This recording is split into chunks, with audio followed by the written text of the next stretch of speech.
Folks, Black Star Network is here.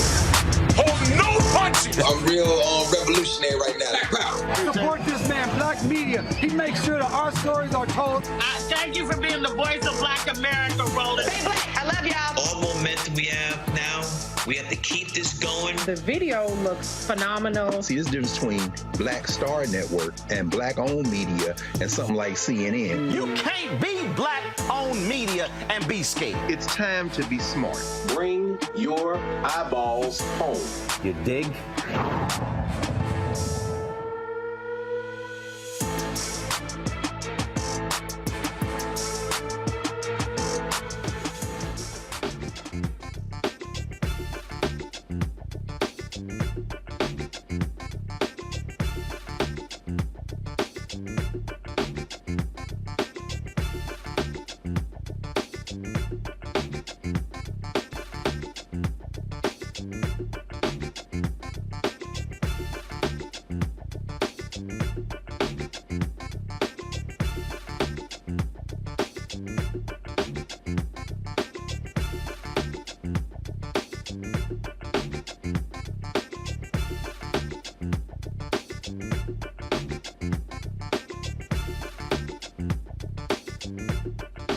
Today is Wednesday, July 12, 2023. Coming up on Roland Martin Unfiltered, streaming live on the Black Star Network.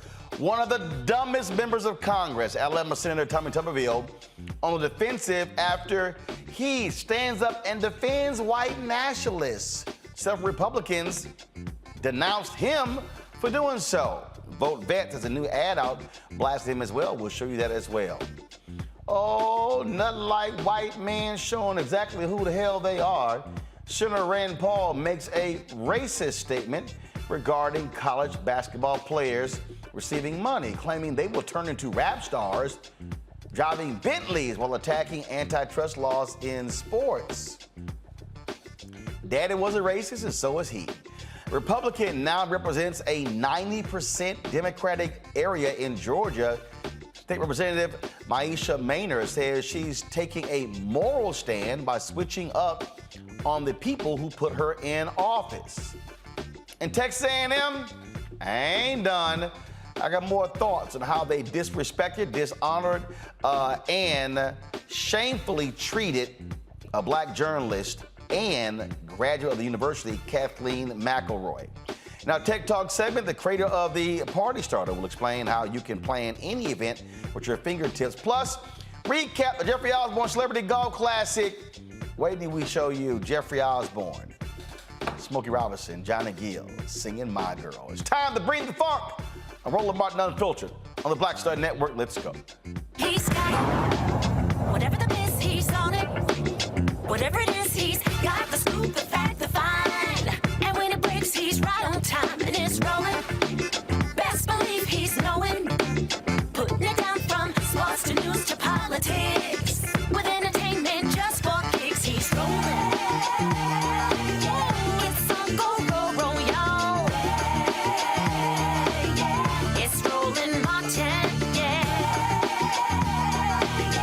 Rolling with Roland now. He's funk, he's fresh, he's real, the best, you know he's Roland Martin now.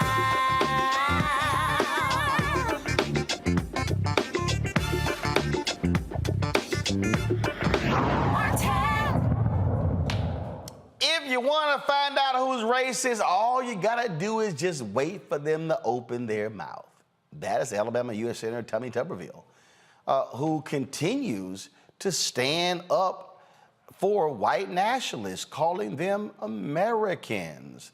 Now, Tuberville, who's intentionally blocking military promotions over a Pentagon policy granting leave for active duty service members seeking reproductive health care, says America needs white nationalists in the military. and he thinks classifying white nationalists as racist, well, that's just your dadgum opinion. Watch this. We're showing our adversaries we're weak. All we got to do is go back and look at Joe Biden's, what he's done to our military with the woke ideas, with the CRT that we're teaching in our military. We are losing in the military so fast, our readiness in terms of recruitment. And why? I can tell you why. Because the Democrats are attacking our military, saying we need to get out the white extremists, the white nationalists, people that don't believe in our agenda as his Joe Biden agenda. They're destroying it. This year, we will not reach any recruiting goals in the military. So if we want to talk about looking weak, that's where we're going to look weak. We cannot start putting rules in there for one type, one group, and make different factions in the military, because that is the most important institution in the United States of America and our allies, is a strong, hard-nosed killing machine, which is called our military. You mentioned the Biden administration trying to prevent white nationalists from being in the military. Do you believe they should allow white nationalists in the military? Well, they call them that. I call them Americans. What happened after January the 6th, and I was here on January the 6th, we were attacked on the Senate floor saying that all these people that came into the Capitol were extremists. They were against the country. There was a lot of people, there was probably 100 of them that came in, broke windows and broke doors that should have been locked up. That's not how we do it in America, but there were hundreds of thousands that didn't come in outside that were true Americans that believe in this country. Well, that's what they called them. Well, that was May 10th. This was the other day on CNN, and the idiot, still an idiot. I do want to give you a chance to clarify some comments you made recently on white nationalists serving in the military. For those who are watching, if they haven't heard your remarks, this is what you said. Do you believe they should allow white nationalists in the military? Well, they call them that. I call them Americans. Do you want to explain those comments, Senator? Yeah, first of all, I'm totally against any type of racism, okay? I was a football coach for 40 years, and I dealt and had opportunity to be around more minorities than anybody up here on this hill. But when our military has been attacked, was being attacked after 9/11, after January the 6th, and that was my first day on the because he was a football coach, he been around more minorities on the Hill. I think it's some black people who represent black people might could take exception to that dumbass comment. But then again, we are talking about a fool. Press play. Floor. I thought it was outrageous of what senators from the Democratic side, Chuck Schumer said on the floor that night, calling out people, calling people racist, calling people nationalists, white nationalists. White nationalists is just another word that they want to use other than racism. I'm totally against anything to do with racism. But the thing about being a white nationalist is just a cover word for the Democrats now, where they can use it to try to make people mad across the country, identity politics. I'm totally against that. But I'm for the American people. I'm for military. I'm for Christian conservatives, Democrats, whoever wants to be in the military to fight for this country, to protect this country. That's what it's all about. But just to be clear, you agree that white nationalists should not be serving in the U.S. military. Is that what you're saying? If people think that a white nationalist is a racist, I agree with that. I agree they should. A white nationalist is someone who believes that the white race is superior to other races. Well, that's some people's opinion. And I don't think, That's not opinion. Pardon? What's your opinion? My opinion of a white nationalist, if somebody wants to call him white nationalist, to me is an American. It's an American. Now, if that white nationalist is a racist, I'm totally against anything that they want to do, because I am 110% against racism. But I want somebody that's in our military, that's strong, that believes in this country, That's an American that will fight along anybody, whether it's a man or woman, black or white, red. It doesn't make any difference. And so I'm totally against identity politics. I think it's ruining this country, and I think that Democrats ought to be ashamed for how they're doing this, because it's dividing this country and it's making this country weaker every day. But that's not identity politics. You said a white nationalist is an American. It is identity politics. You said a white nationalist is an American, but a white nationalist is someone who believes horrific things. Do you really think that's someone who should be serving in the military? Well, that's just a name that has been given. I mean, it's not. It's a real definition. There's real concerns about extremism. So if you're going to do away with most white people in this country out of the military, we got huge problems. It's not. Huge problems. It's not people who are white. It's white nationalists that have a few probably different beliefs. Right? That have different beliefs. Now, if racism is one of those beliefs, I'm totally against it. I am totally against racism. But there's a lot of people that believe in different things. Is racist, Senator. Well, that's your opinion. That's your opinion. But if it's racism, I'm totally against it. I am totally against any type of race or any type of racism. I don't care what it's in. Well, the next day, an ABC reporter asked Tuberville about his definition of a racist. Can you explain why you continue to insist that white nationalists are American? Listen, I'm totally against racism. And if the Democrats want to say that white nationalists are racist, I'm totally against that too. But that's not a Democratic definition. The definition of a white nationalist is someone. My definition. It is the definition. The definition is that the belief that the white race is superior to all other races. Totally out of the question. So do you believe that white nationalists are racist? Yes, if that's what a racist is, yes. Thank you. That is the definition. Well, that, of course, came after a number of Republicans lit his ass up. You know, white supremacy is simply unacceptable in the military and in our whole country. But do you agree that white nationalists are racist? If you're a white nationalist, absolutely. Well, Tuberville said back then to Chuck Schumer and them Democrats on January 6th, they were just sitting there calling all different people racist, and they were just throwing that stuff around.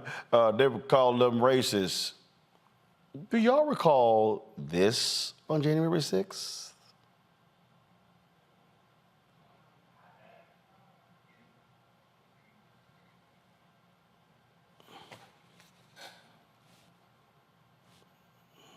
So I'm gonna go to my iPad in a second, y'all.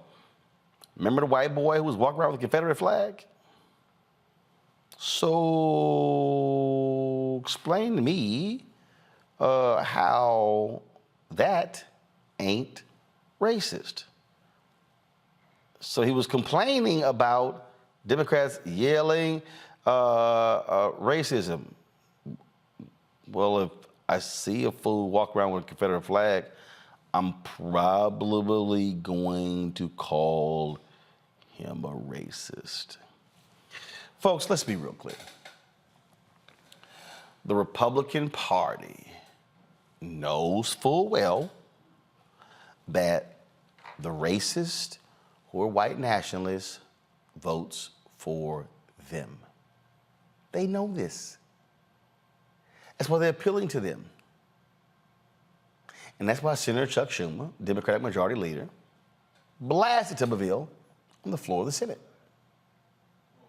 Last night, given another chance to clear the air, he suggested that no, white nationalists aren't inherently racist, that yes, white nationalism is American, and that the definition of white nationalism is a matter of opinion. It's hard to believe that the senator from Alabama has to be corrected again. The senator from Alabama is wrong, wrong, wrong. The definition of white nationalism is not a matter of opinion. White nationalism, the ideology that one race is inherently superior to others, that people of color should be segregated, subjected, and relegated to second-class citizenship, is racist down to its rotten core.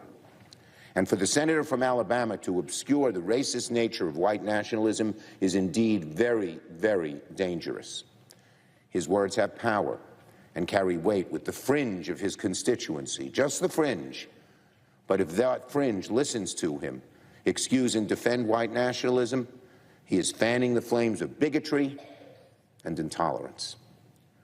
Last week, the gunman who killed 23 people in El Paso Walmart was sentenced to 90 life terms in prison.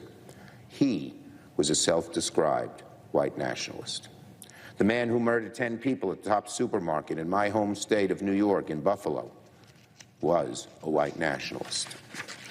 And if those examples aren't clear enough, let's not forget Charlottesville, where neo-fascists, alt-right radicals, and far-right militias paraded through the streets carrying torches and chanted, quote, "Jews will not replace us." Those were white nationalists. This isn't a joke. This is deadly serious stuff.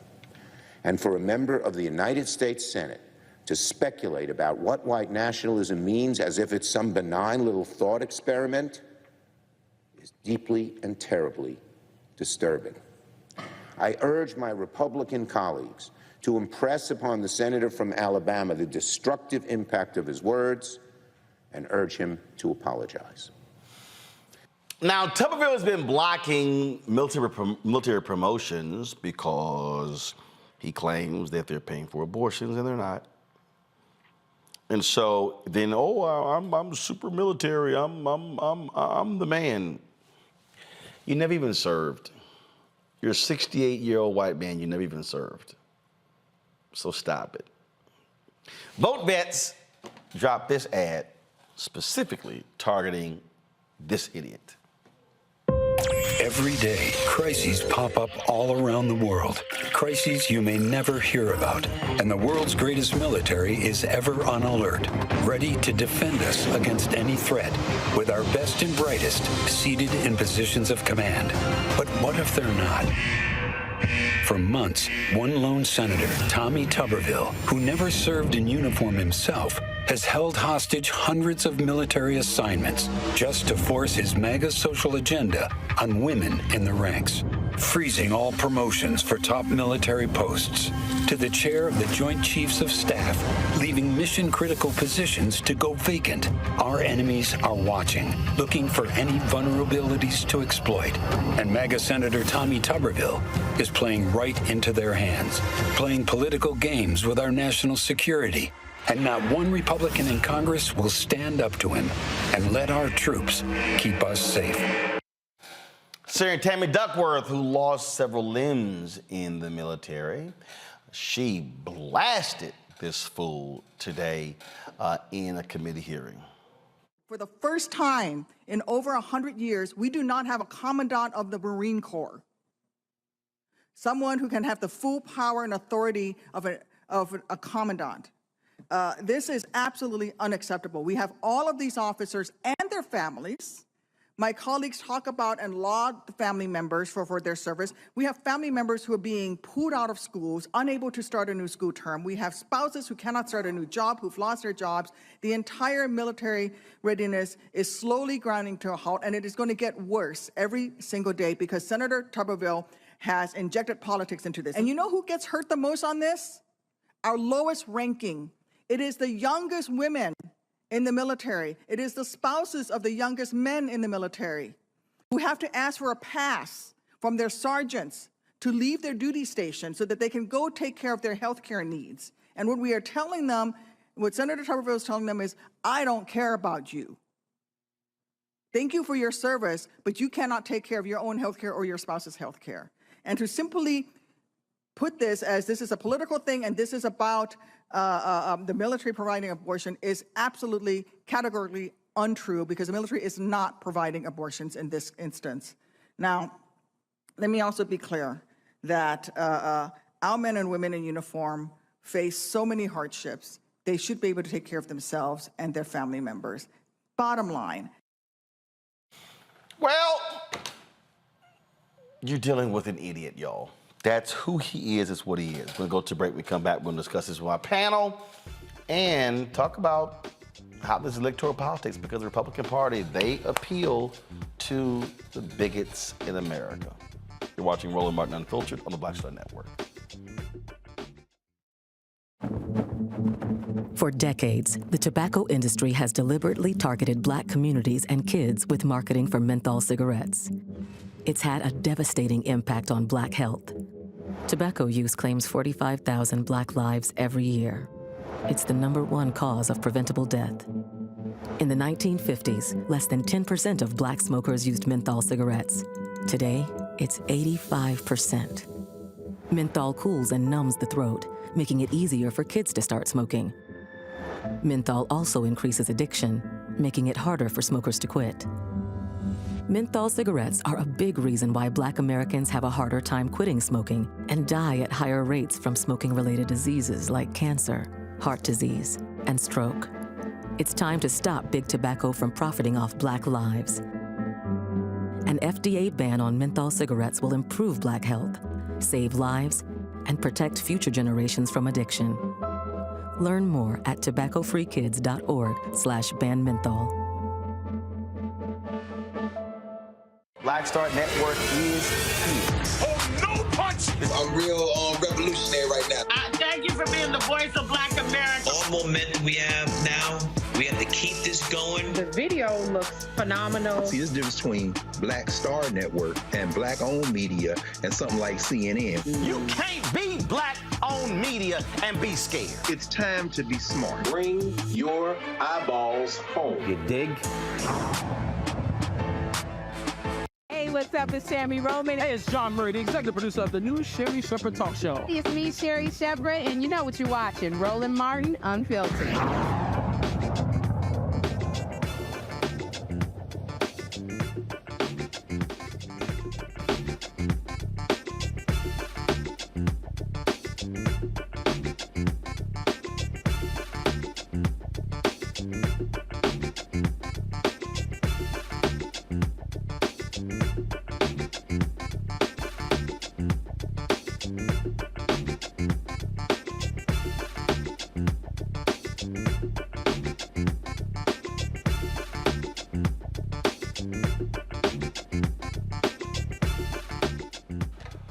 My panel, Robert Patillo hosts People, Passion, and Politics News Talk, 1380 WAOK out of Atlanta. Rebecca Carruthers, Vice President, Fair Elections Center. She's in D.C. Killa Bethea, Communication Strategist in D.C. as well. Rebecca.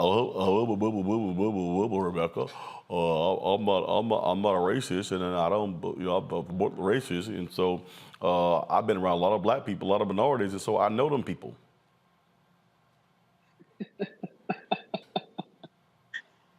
Who do you want to take that one? You? Okay. As I have the giggles. You know, I find it incredibly disingenuous on both sides of the aisle with the notion that people did not think that Tuberville was racist in the first place. This man has not changed. He has been abundantly clear on where he stands in all of his policies and all of his rhetoric. At this point, it's not even a dog whistle anymore. It's a freaking bullhorn. And it is just, it should not surprise me, but it does when people are like, oh my gosh, he doesn't think that white nationalism is racist. Well, he's a white nationalist. Of course he wouldn't think that he's racist. You know, he literally said, oh, I coach Black people. I'm not racist. Like, what are we doing here? I feel like it is very, very fake of the politicians on the Hill to think and insinuate that he is ignorant. He is incredibly smart. And that's more or less how he even got, elected in the first place, with these dog whistles that are really bullhorns, with this rhetoric that is inherently racist, with these policies that are not just conservative, not just right-wing, but racist. It should not be a surprise to anyone where this man is coming from, because he's been saying it all along. This isn't even a wolf in sheep's clothing. He's naked at this point with his racism. I don't understand why this is shocking to anyone. I think, if anything, people are feigning shock in order to placate their own respective bases, because up until this point, they just let this man be. The thing here, Robert, is He's holding a progress, and the senators are letting him move forward with this. And this is where, if you're Democrats, you say, all right, Republicans, we're pulling every blue slip. You want to play these games? We got you. We're going to ignore all of your holds on any nominees. This is how you have to play hardball with this fool. You know, I actually support Tommy Tuberville on this. I wish more Republican senators would be this honest. Do we really believe that Mitch McConnell isn't racist because he spoke out against white nationalists? Do we really believe that Rick Scott isn't racist because he said Tommy Tuberville was wrong to talk about white nationalists in this nature? No, they just simply know how to play the political game better, and they can have the same racist policies. They just won't say the quiet part out loud. I like when people tell me exactly who they are. I like when people are honest. I'm glad that Tommy Tuberville laid out exactly his position. And I reposted this interview when it happened, and I had conservatives hop all over Instagram talking about he's right. To be a white nationalist doesn't mean that you're racist. What is racist about it? I like knowing exactly where people stand. I don't want somebody spitting at me and telling me that it's raining. I want to know exactly where you stand on these positionings. So the idea that the segregationist senator from Alabama might be racist isn't exactly breaking news for me. That has been pretty much the exact thing you can say about every Alabama senator since the founding of Alabama. But what I do think we have to concentrate on is exactly what Tammy Duckworth was talking about. The fact that one senator can degrade American military readiness, and the fact that at a point in time when China is on the ascendancy, as the Republicans keep telling us, when military readiness is at an all-time low, as Republicans keep telling us, when you have Russia on the march in Eastern Europe, which Republicans keep telling us, you have a Republican senator blocking the military, blocking appointments, and simply put, in the next election cycle, they will still run out here carrying the American flag, waving it, saying how much they support their military, but Democrats have to hold their feet to the fire on exactly this, the fact that they are holding up medical treatment for female military members. You have enough sense to go sacrifice yourself and put yourself in harm's way to defend America, but we don't think you have enough sense to make healthcare choices for yourself. So I'm not worried about the segregationist senator being a segregationist senator. I just remind people that but for Herschel Walker losing, Tommy Tuberville wouldn't even be the dumbest senator in the United States Senate. He would be, bottom 2 or 3, but he wouldn't even be the lowest on the totem pole. We need to be holding their feet to the fire. You're exactly correct.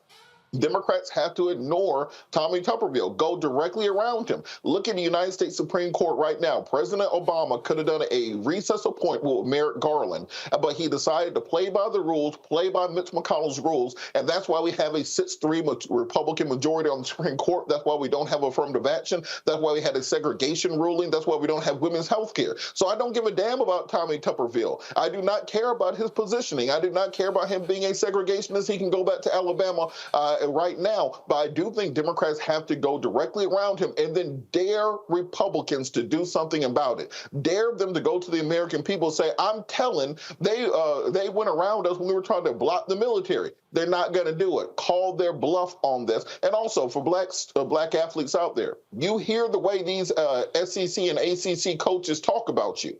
Are you really you really want to go play for them where you can go play at Clark Atlanta or Morehouse or Grambling or FAMU or anywhere else? The NFL and the NBA will find you. You do not need to go play for an old segregationist head coach in order to make it to the league anymore. Rebecca?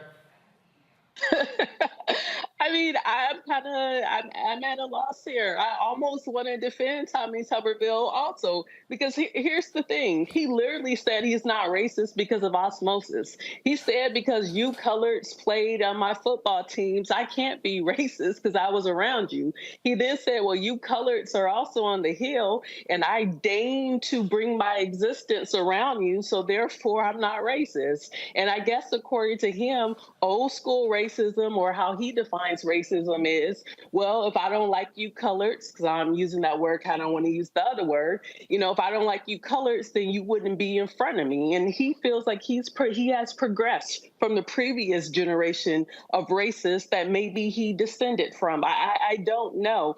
But bottom line, thinking back to that Republican primary, it was him or Jeff Sessions. And so for Mitch McConnell and Rick Scott and for the rest of them to act like, oh, no, that's not what we do. That's not what our party is. But you're scraping at the bottom of the barrel. And quite frankly, yeah, you know, I would rather that racists in Congress, racists in the police, racists in the military would just show us who they are and wear their hoods and let us know that, yep, I'm a racist. I would much rather that. But I will also say, Robert, to your point, it wasn't just the ACC and SEC. I grew up in Big 8 territory. It also happened in the other conferences as well. Yeah, it's called America. All right, y'all, gotta go to break. We come back. The hood comes off of Rand Paul during a Senate hearing. Boy, they really don't like it when the blacks start making money. Wait till we show you what this fool actually said. You're watching on YouTube, hit the like button, y'all. We want to be over 1,000 likes in the next 10 minutes, so let's make that thing happen. That's first. 2, download our Black Star Network app. Apple phone, Android phone, Apple TV, Android TV, Roku, Amazon Fire TV, Xbox One, Samsung Smart TV. You can also, of course, join our Brain and Funk fan club. Your dolls make it possible for us to do what we do. And that is, of course, cover stores all across the country with our staff. Look, your dollars are absolutely needed. Our goal is to get 20,000 fans contributing at least $50 a year, $4.19 a month, 13 cents a day. Send check and money orders to P.O. Box 57196, Washington, D.C. 20037-0196. Cash App, $RM Unfiltered. PayPal, R Martin Unfiltered. Venmo is RM Unfiltered. Zelle, Roland@RolandSMartin.com. Roland@RolandMartinUnfiltered.com. And be sure to get a copy of my book, White Fear, How the Browning of America is Making White Folks Lose Their Minds. Available at bookstores nationwide. Download your copy on Audible. We'll be right back.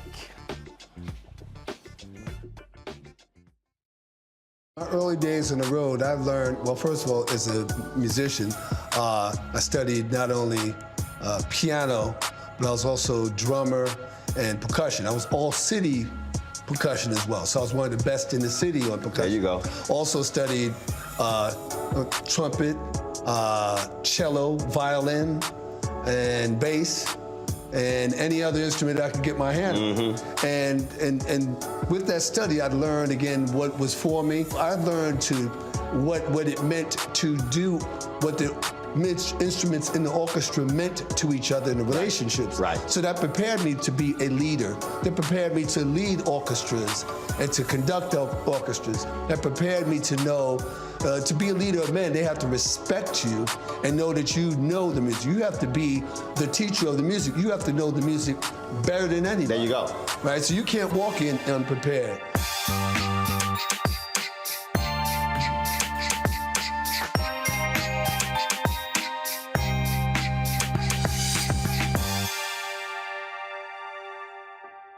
Up next on The Frequency with me, Dee Barnes. She's known as the Angela Davis of hip-hop. Monet Smith, better known as Medusa, the gangster goddess, the undisputed queen of West Coast underground hip-hop. Pop locking is really what indoctrinated me in hip-hop.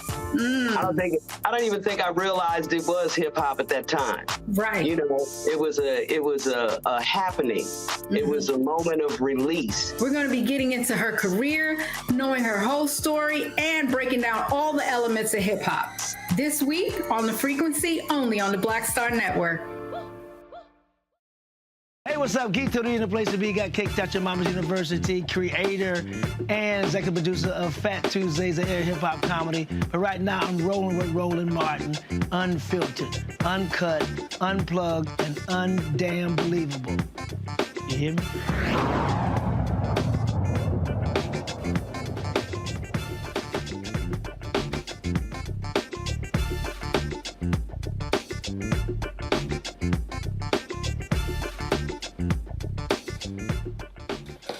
Black Georgia Democrat says my party has left me She says that she's been at odds with Democrats over the issue of school choice as well as defund the police. So State Representative Meisha Mainor with a Twitter to say she is switching parties. Now, mind you, her district is 90% Democrat.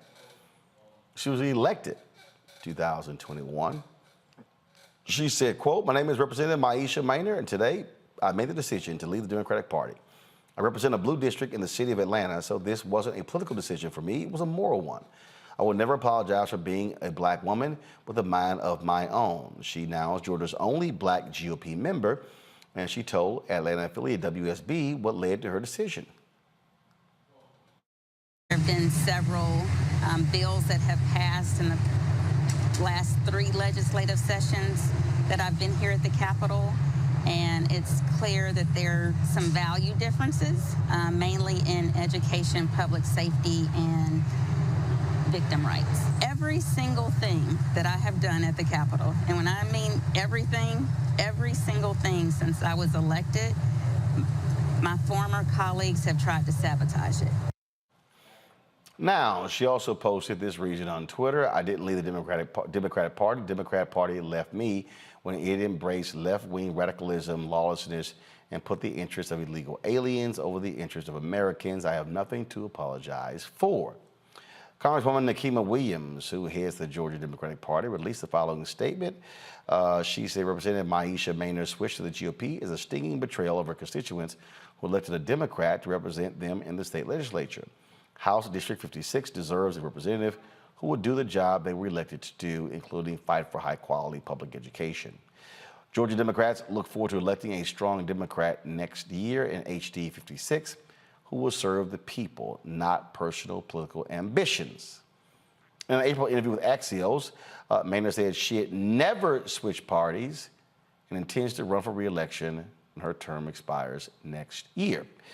We contacted Representative Mainor and asked her to come on the show to explain in depth why she switched parties, but she did not respond to our request. Joining us now from Sandy Springs, Georgia, is the chair of the North Fulton Democrats, Dante Carter. Dante, glad to have you here. So this is so the district is 90% Democrat. So how is she representing her constituents by becoming a Republican if her constituents are 90% Democrat? Yeah, and overwhelmingly black. And I think that's part of the reason why I'm wearing this shirt today, Justice for Jimmy. I'm speaking of Jimmy Atchison here. Jimmy's case is one of the many cases of why I even stepped into this role as the North Fulton Dems chair, because it was important to ensure that the concerns of the people in my community were being heard. One of the things that Representative Mainor has done is done a great job of elevating the voices of these families, such as Jimmy Atchison's family. His father's name is Jimmy Hill. She's done a great job of elevating these voices. She'll put the proclamations out saying that she stands for police accountability and elevating them, bringing the cameras around. And of course, what our chair, Nikema Williams, has really hit at is the fact that she's done all these things for personal gain. It hasn't been about the people. And I want to challenge people to look at her record. Look at what she's done for her community. She talks a lot about education, but what have you done for education? What have you done for your community? What have you done for economic development? What have you done to make that impact? What have you done to fight back against gentrification and actually keep your residents in their homes? And there's a lot that's being said. I've spoken to people in her district. Jimmy Hill is one of those people, and that's why I'm wearing this shirt, because at the end of the day, what she did is she laid a whole lot of people out to dry. She didn't hold up the people. We're going over to a party where the governor arrested a Democrat black elected official and dragged her out of the Capitol. You have Representative Park Cannon on the show. You're familiar with that story. We're talking about going over there, fighting a party that's been active in suppressing black votes. How does that benefit your community? Well, here's what I don't understand. First of all, I support school choice. There's actually a group called Democrats for Ed Reform. There are a number of Democrats who actually support school choice who are still Democrats. So I'm just trying to understand what's her point. Again, This is about her. This isn't about the people, and that's why it doesn't make sense, because it's not about the people. If there was interest in how the people felt, she would have actually been doing what the people elected her to do. That's an overwhelmingly black voter electorate. That's an overwhelmingly Democratic base, and so this isn't about the people. This isn't about the constituents, and that's why those moves. Questions from my panel. Robert, you're there in Georgia. Make sense of this? And Dante, good to see you. So this is my thing. Is she auditioning to be the new Vernon Jones? Because that appears to be the only logic in this, that if you're figuring out what to do with this, you know, that she's not going to progress in the Democratic Party. More than likely, she was going to lose her next election. There wasn't really a political future, but if you hop on the Vernon Jones train, you might be speaking at the next Republican National Convention. You know, there's an opening with Diamond and Silk. Maybe they're hiring. What do you think is the logic behind this? You know, at the end of the day, we saw what happened to Vernon Jones. He went home. He's on a first-class flight to the same place, period. When you do anything for clout, we're going to sit you out. Well, simple as that. Rebecca? So, you know, I think Mainor needs a civic lesson here, because the last time I checked, the Georgia House of Representatives is overwhelmingly Republican. The last time I checked, the Georgia Senate is overwhelmingly Republican, which means that if anything is going to pass in the Georgia House or Senate, it's going to have to be fully supported by Republicans in the Georgia Senate and Georgia House. So my question, or I guess maybe my comment here, is if Mainor is upset that there isn't a greater push for school reform by the use of vouchers, or if she's upset that there isn't an increase in public safety, or if she's upset, what was the other thing she said she was upset about? I think it was about victims' rights. Wouldn't that actually be the party that she just joined fault that those things haven't happened legislatively in Georgia? You know, I got a shirt on representing one of those victims, right? And so again, this isn't about the people. This is about her agenda, and I think we got to be clear on that. I chair the party up here in North Fulton.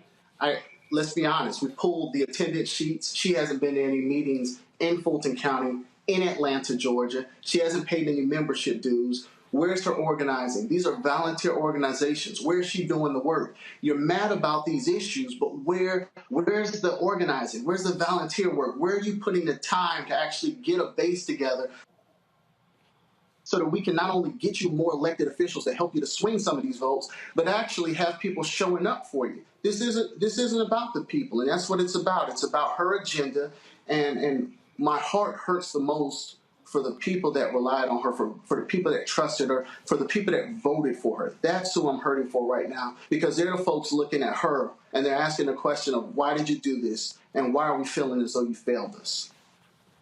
Kelly.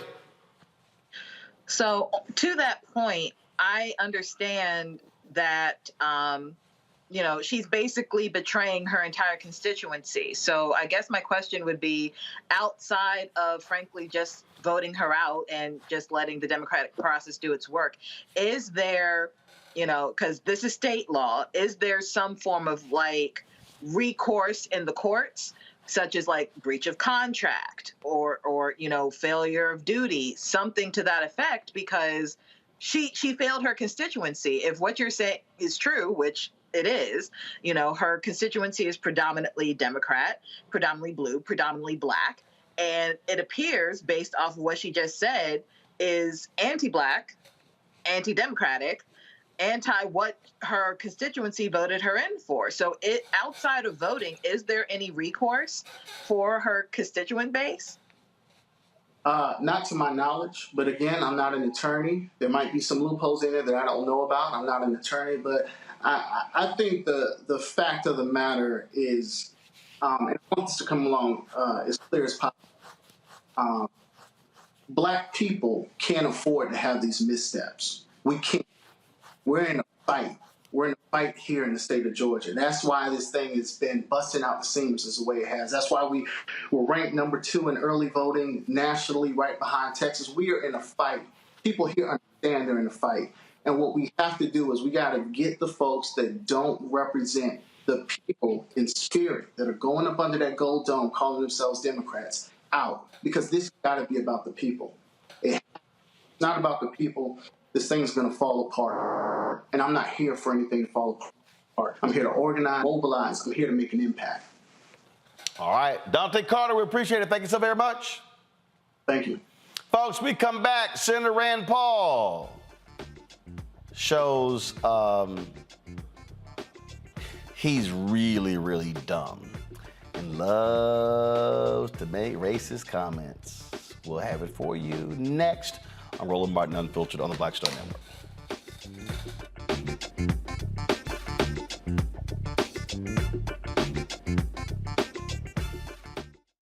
Hatred on the streets, a horrific scene, a white nationalist rally that descended into deadly violence.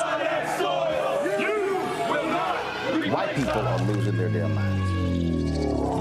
As an angry pro-Trump mob storms the U.S. Capitol, we've seen shootings. We're about to see the rise of what I call white minority resistance.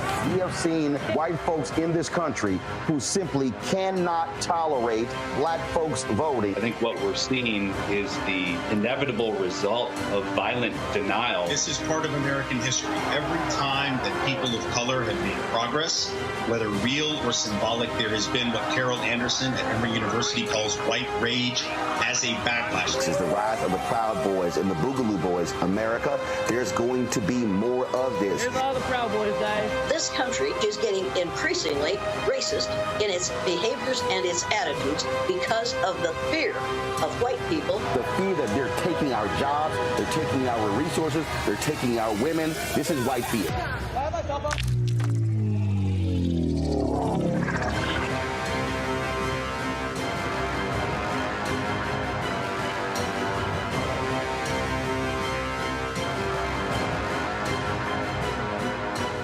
When you talk about blackness and what happens in black culture, we're about covering these things that matter to us, speaking to our issues and concerns. This is a genuine people-powered movement. There's a lot of stuff that we're not getting. You get it, and you spread the word. We wish to plead our own cause.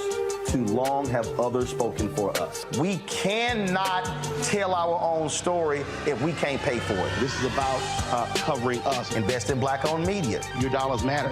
We don't have to keep asking them to cover our stuff. So please support us in what we do, folks.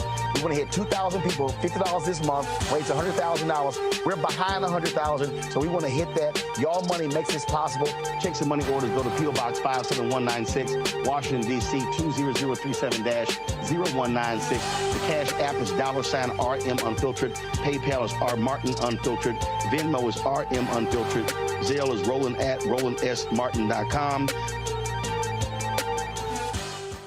Hey, what's up, y'all? I'm Devon Frank. I'm Dr. Robin B., pharmacist and fitness coach, and you're watching Roland Martin Unfiltered.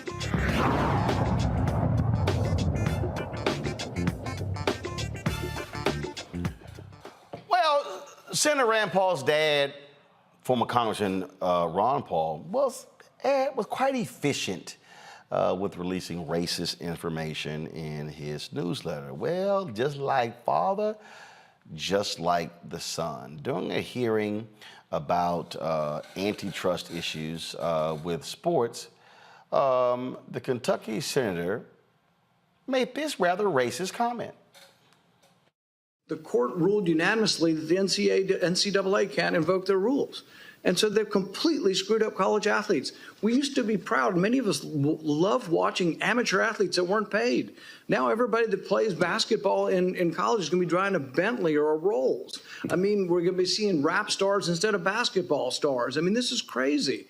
But you know why it happened? Because Congress sat around and said, oh, well, because of antitrust, we can't let the NCAA do it. It went to the court, and the court made the ruling, unfortunately, a unanimous ruling based on the law. So the law's got to change. Antitrust shouldn't be involved with association.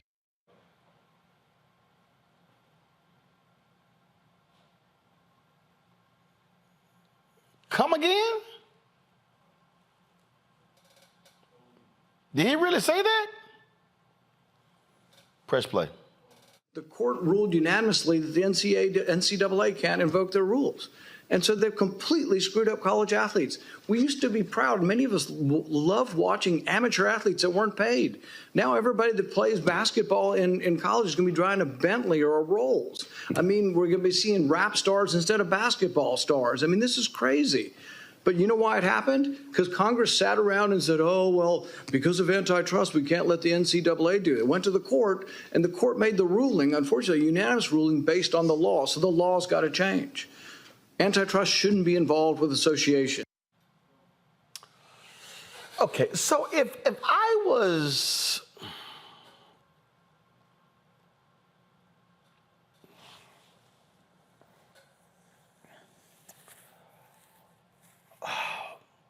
You know, I got to stand up for this one. I can't do it. So if I was sitting here deciding who, first of all, buys more Rolls Royces and Bentleys, it's rich white people, not rap stars. And then he makes this comment about, oh, I remember the day when things were so great. Things were so great, and then this day when, you know, we had amateur athletics. So let me be clear here. I just want to be clear, y'all. So we don't mind coaches. We don't mind coaches making $6, $7, $8, $9, $10 million, driving Mercedes, driving Bentleys, driving Rolls Royces. Oh, but now it's a problem because the players are getting paid. See, we don't mind that form of slavery of getting free labor, but no, Senator Rand Paul now is upset because it's now somehow upended the whole process because now the very people who are doing the labor, largely black people, they are now benefiting from the same system. So he then says, oh my goodness, we're now going to be getting rap stars instead of sports stars. Robert, when we talked about Tommy Tuberville, you said, hey, I appreciate Tuberville saying this because he told us exactly who he is. That's exactly what Senator Rand Paul did. See, Robert, now I understand why his neighbor kicked his ass.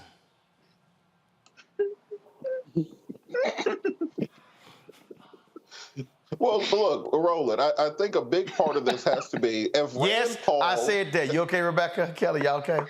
Y'all okay? I'm never okay. I am never okay on this show. I'm just saying, man. I just saying it. I understand why his neighbor beat that ass. Look, is there a video? We need video. Right? There has to be a Ring camera somewhere in that neighborhood. I mean, there has to be a video of that. And you ain't lying. Whoop that trick. Whoop that trick. Robert, go ahead. What I don't quite understand is if Rand Paul is such a big fan of people working for free, why does he take a salary as a senator? Shouldn't he say, well, for the good of the country and as a patriot and in the name of, amateurism and politics not being bought out, I'm not going to take a salary. And it's interesting to me, he has a bigger issue with college athletes being paid for the services they render than he is with Supreme Court justices being paid by their sugar daddies in order to make decisions. It just came out today that Clarence Thomas was getting Venmos from lawyers who have business before the Supreme Court. No. Factually, that wasn't Clarence Thomas. It was reported that one of his staffers was getting. One of his staffers. Go ahead. Yes, the person who worked for Clarence Thomas was getting money via Venmo from lawyers who have business in front of the court. Justice Alito was getting flued out all over the place on vacation. That Clarence Thomas was literally being paid off by Harlan Crow, paying his children's tuition, paying for his mom's house. But yet and still, you have a problem with an 18-year-old who's in college, who has nothing but maybe a scholarship, getting NIL money, not getting money from the institution, but money that they earn from their social media platforms. That's what NIL money is. Not every athlete gets it. Very few actually get it because very few have the type of social media following that Arch Manning or that Bronny James has to bring in these millions of dollars. So this idea that now all these athletes will become rappers, guess what? Athletes will become becoming rappers in the first place because that's the only way you can actually make some damn money while you're doing two-a-days with Nick Saban down in Alabama running your head against a wall for Tommy Tuberville. These people are absolutely ridiculous. Then this idea that they have of second-class citizenship for black people. It is shown in every statement that they make, every law that they pass, every ruling from the Supreme Court. Their sole instinct, their sole interest is to create black folks as a second-class citizenship in this country. And as long as we electorally allow them to continue to do so, as long as we're not supporting people like Charles Booker, who had a great chance of winning in Kentucky, as long as we're not supporting people like Doug Jones in Alabama, who could have stopped someone like Tommy Tuberville, we're going to continue to have these folks in office, because for every single one that will make a statement like this publicly, you got another 48 Republican senators who think it privately. So it's not simply enough to chastise them and call them stupid or anything else because they say it publicly. Instead, we need to encourage them to say it publicly and then get behind candidates that can put them out of office next election cycle. But see, the thing that I'm sitting here laughing the most about here is that he wants to invoke rap stars. Go to my iPad. Watch this here, y'all. Here's a story right here. Olivia Dunn. Olivia Dunn is a white gymnast at LSU. Olivia Dunn was on a podcast and revealed that she had gotten $500,000 for a single post on social media, Kelly. And last year, her NIL valuation was estimated at $2.6 million, which ranked as the sixth highest figure among college athletes. Dunn's current estimated NIL valuation sits at $3.3 million, putting her second only behind Bronny James. So it sounds to me, Kelly, is Olivia Dunn going to be a rap star? Sure, why not? You know, we got Iggy Azalea out there and the white chick off of Wild 'N Out. Why not? But no, I sincerely doubt she's going to be a rap star. I sincerely doubt any of these athletes want to be rap stars at the outset. Like Robert said, they want to be athletes, but once upon a time, even still today, they don't get paid like the athletes that they are. And that is the issue here. I feel like, you know, I initially wanted to say that Rand Paul lost his damn mind, but he really revealed it. And I think that's what we're seeing here. We're seeing a revealing of damned minds in that these thoughts never went away. This rhetoric never really went away.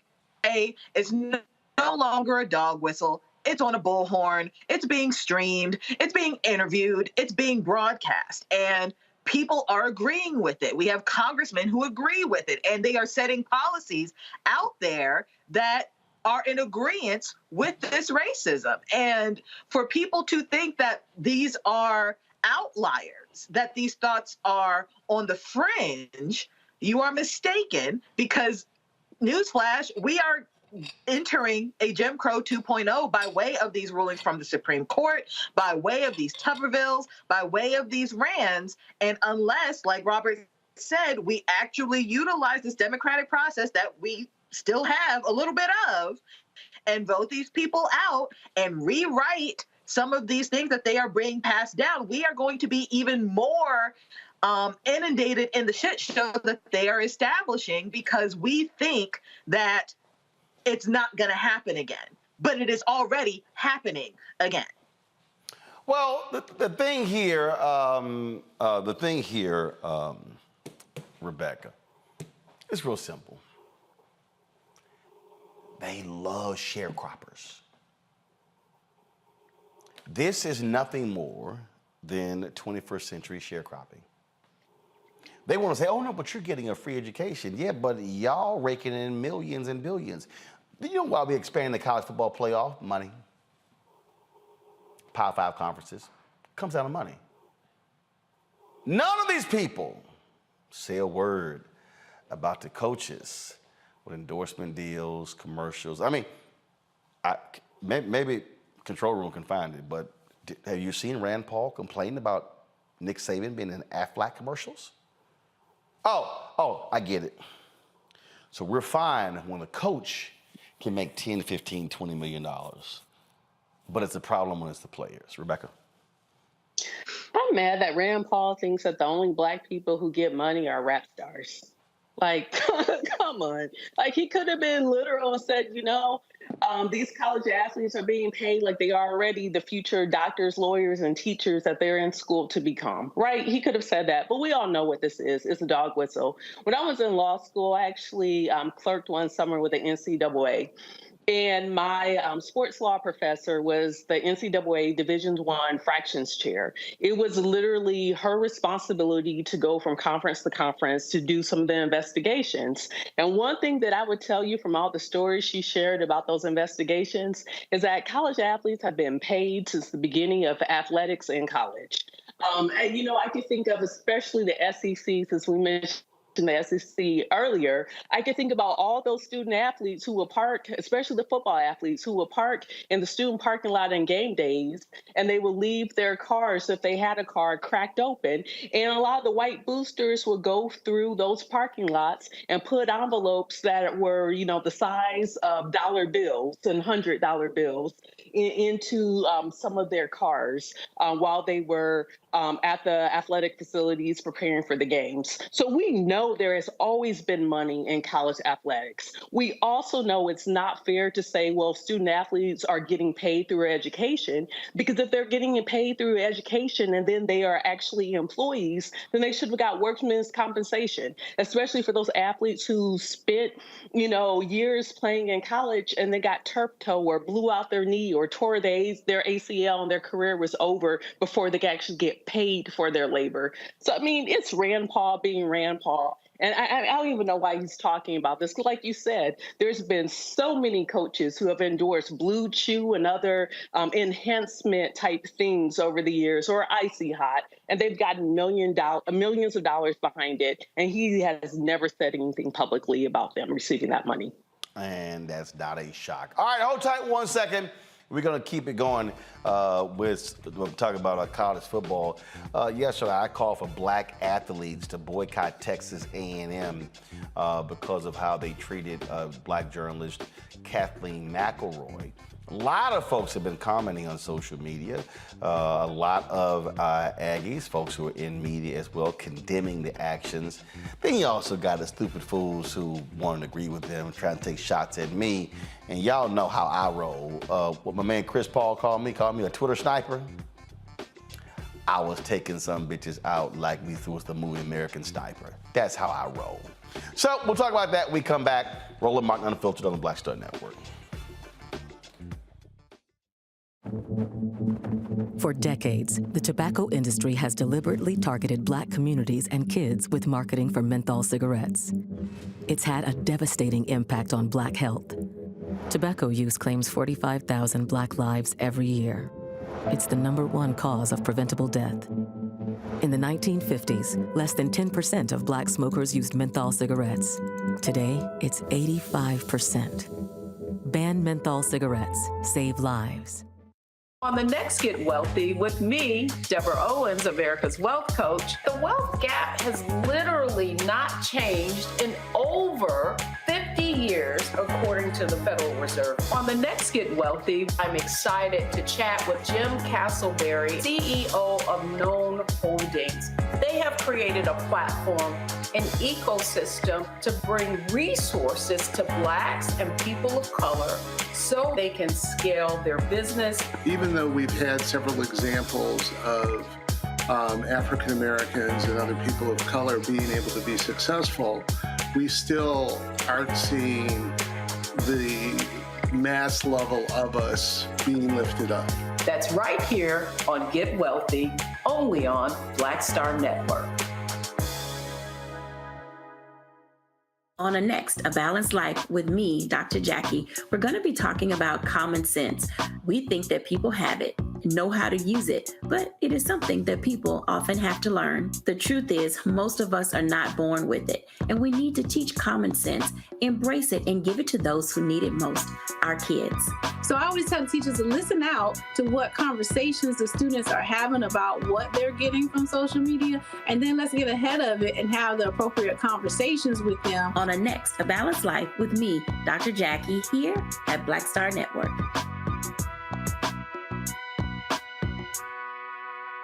Next on the Black Table with me, Greg Carr. Succession. We're hearing that word pop up a lot these days as our country continues to fracture and divide.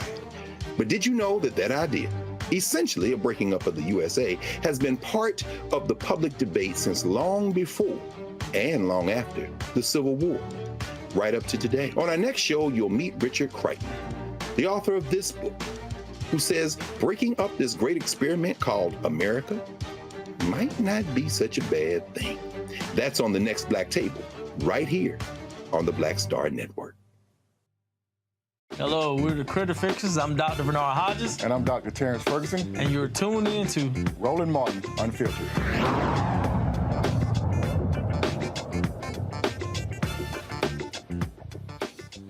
All right, folks, welcome back. So you see right there the copy of my book, White Fear. What was sitting there for the last, almost 2 years was the plaque that I got from Texas A&M University when I was inducted into their Journalism Ring of Honor. I chose to remove that from the set yesterday after what they did to Kathleen McElroy, professor at the University of Texas, who they agreed to hire to lead the journalism department trying to rebuild it. Then they rescinded the offer. In fact, they changed the offer on 3 separate occasions because some folks inside began to complain about, how she focused on race and diversity in her work and then her reporting for the New York Times. Again, it's kind of stupid that when somebody who's working for the #1 J school in the state decides to leave that to come back to their alma mater to work at a university that doesn't even have one, that's called a significant step down. That's just being factual. But they chose to do that. And so she said, to hell with this, I'm going back to the job that I had, which is exactly what she should have done. Well, a lot of folks have been commenting, some commenting about my remarks, even the story. So on social media, folks were posting a variety of comments. Go ahead and let's show some of these comments. A lot of people, other journalists, former students were saying that. Jennifer Harris said, I'm glad Kathleen is staying at UT. A&M botched this terribly. It should make clear that our Texas-led leaders have created a hostile environment in Texas ed and higher education. The consequences of their right-wing culture war will be felt for years. As an alum of UT, I am concerned. You see, she was responding to James Berrigan, who wrote Texas A&M watered down an offer it had made to a UT professor it had recruited to revive his journalism program after conservative backlash.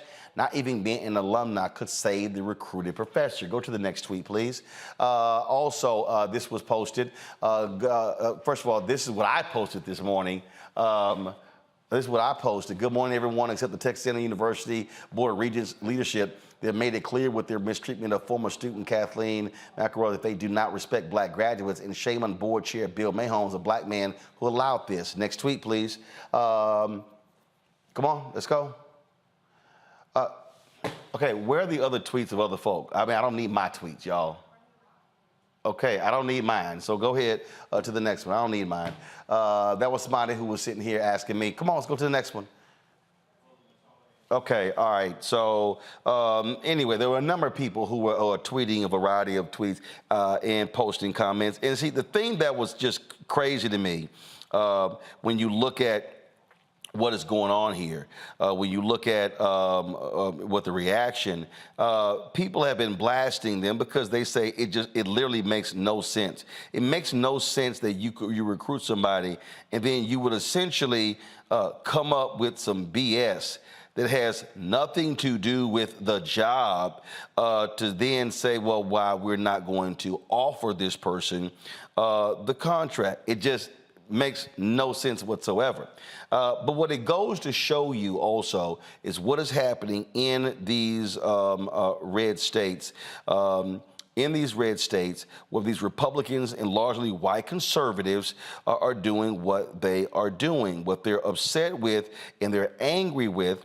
They're angry with anybody who, frankly, is black.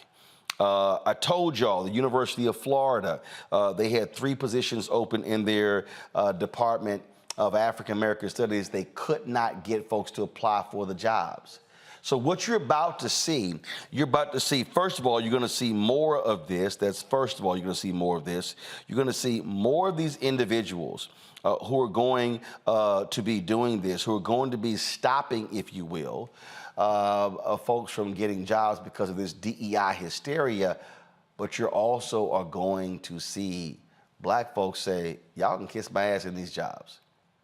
And see, I warn everybody this in white fear. I say there's a reason it's called white fear, how the browning of America is making white folks lose their minds.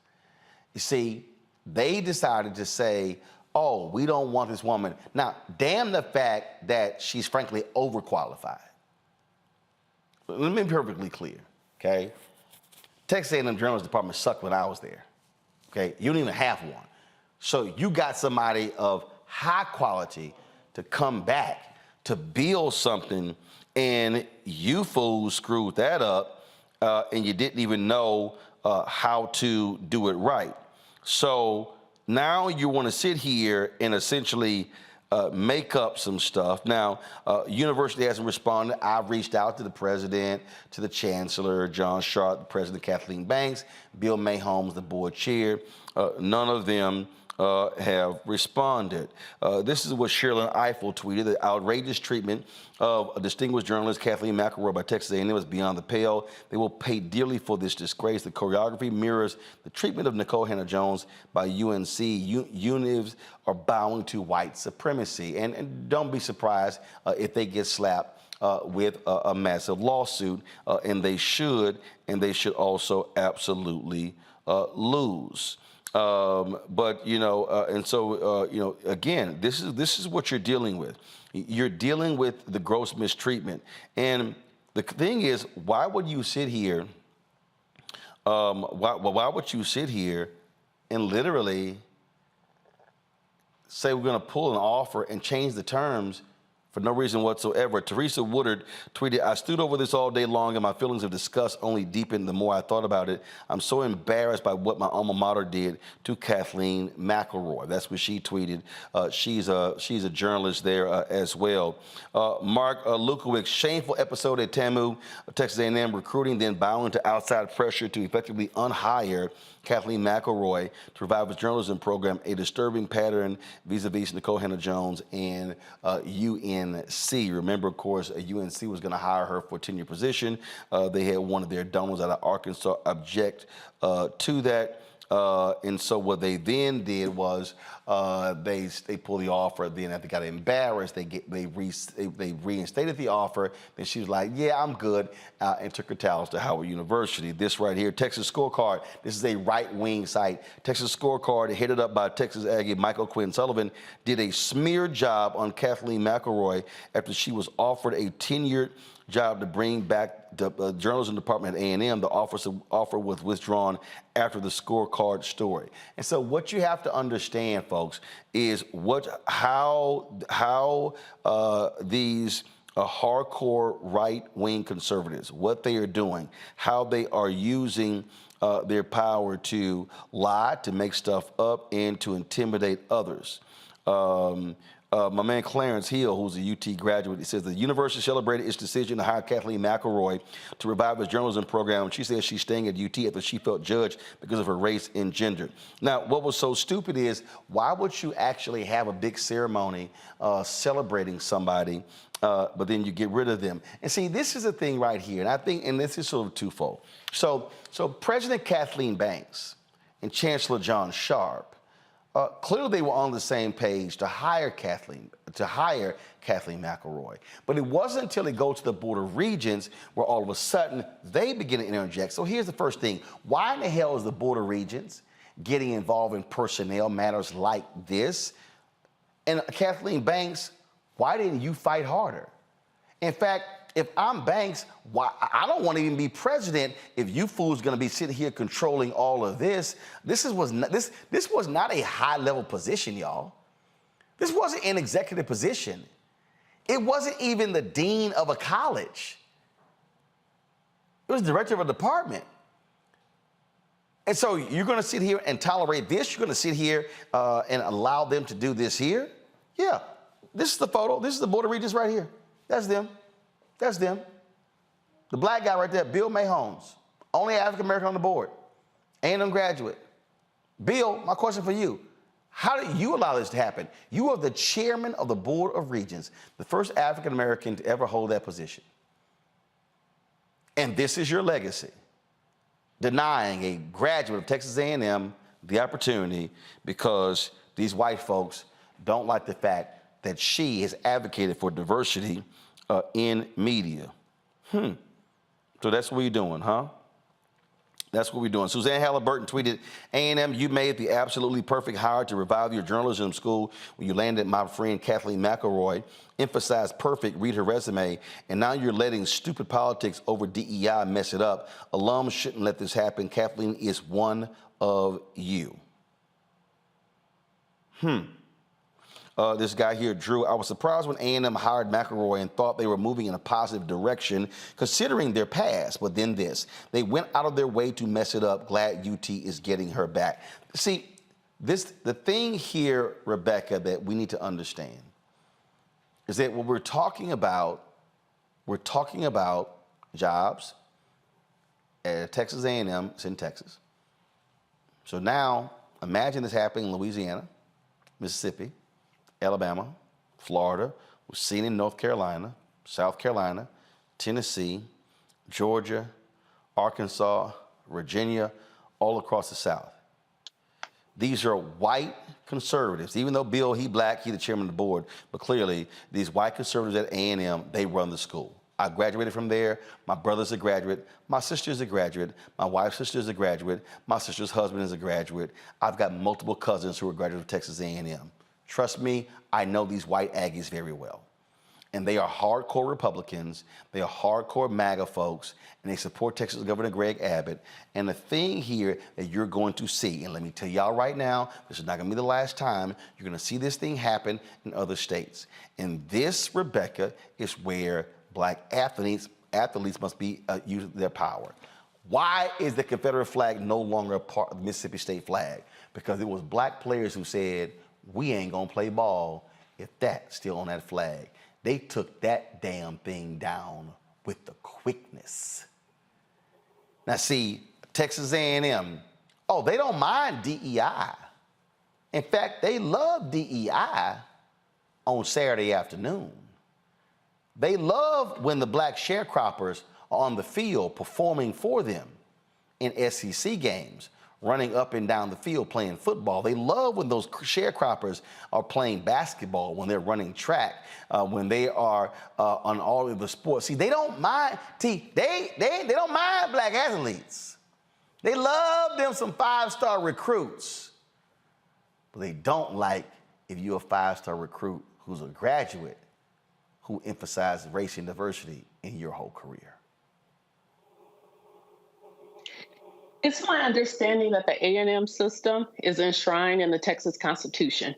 And the A&M system includes Texas A&M and also includes Prairie View A&M, which is a HBCU in Texas. And it's also my understanding that with the A&M system, with the Board of Regents, it's a 9-member board that's appointed by the governor. This is why elections matter, because whoever the governor is who gets to appoint and make these types of decisions, or in this instance, interference with what higher education looks like in the state of Texas. There were also issues with the Board of Regents when it came to the previous provost and president at Prairie View A&M. And just like you're pointing out with what's happening across states in the South, when you look at Louisiana, when you look at some of our HBCUs, which are the HBCUs that are also public institutions, these things will happen at predominantly white institutions, and these things could also happen to some of our public HBCUs. When we look at what Florida A&M is going through, as there's 4 HBCUs in Florida, 1 is public, and that's Florida A&M. Florida A&M students currently are suing the state of Florida because within that system, if A&M is supposed to receive a certain portion of funding that they're not getting. Why? Because it's a HBCU, and that particular state doesn't value Black students, Black education, and educating Black minds in Florida. So now they're having to sue. When we look at what's happening in North Carolina or even in South Carolina, we're seeing defunding of certain institutions. We're also seeing administrators and faculty who are leaving academia because of these crazy laws that have passed where you can't say certain things or teach certain things on these campuses. We're going to continue to see a degradation of higher ed in this country if this continues. The former Journalism Students Association at Texas A&M released this statement. I just lost my iPad, so I'm going to try to pull it up here. So, Robert, I'm sounding this alarm, and the reason it angers me, and this is what angers me. This ain't a discussion about somebody who's not qualified. This is not a conversation about, well, did we hire the right person? This is a person who literally used to lead the journalism department at the University of Texas. Now, that's our biggest rivalry. We hate them, they hate us. We don't want to give them credit for anything. But you had an opportunity, and again, I'm using a 5-star recruit for a reason. You had an opportunity to hire the #1 recruit in the state to lead your defunct journalism program. You came to an agreement. The initial agreement, Robert, was a job that had tenure. Then they rescinded that offer, changed it, and came back to a 5-year contract. Then they came back and rescinded that one to a 1-year contract. Why the hell would somebody, because see, and they did it knowing full well she would reject it. Nobody's gonna leave a tenured job at one school that's the top program in the state, one of the tops in the country, to go to a defunct program on a 1-year deal and they can fire you at will at any time. Hell no, that's stupid as hell. And so they knew exactly what they were doing. And they're so weak and impotent and pathetic that they don't even have the guts, Bill Mayholmes, or the Board of Regents, or John Sharp, the Chancellor, or President Kathleen Banks. You don't even have the guts to come out and actually tell people what you did. How about that?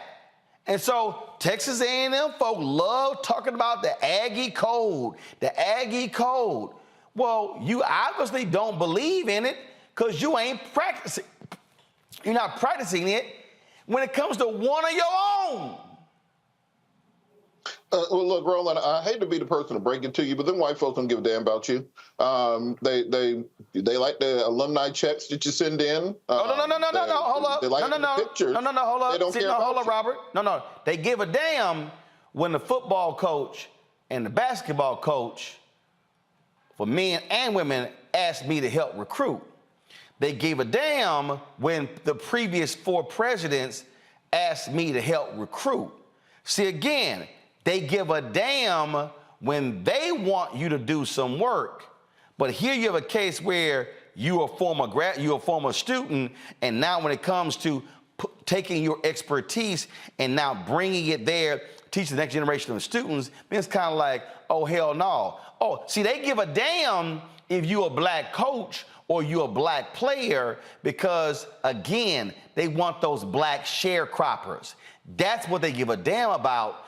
And so I get the whole deal about in terms of who's giving and whatever. Oh, so yeah, they didn't see when Mark Turgeon was the head coach and Kyrie Irving, it came down to Duke and Texas A&M, guess whose phone rang?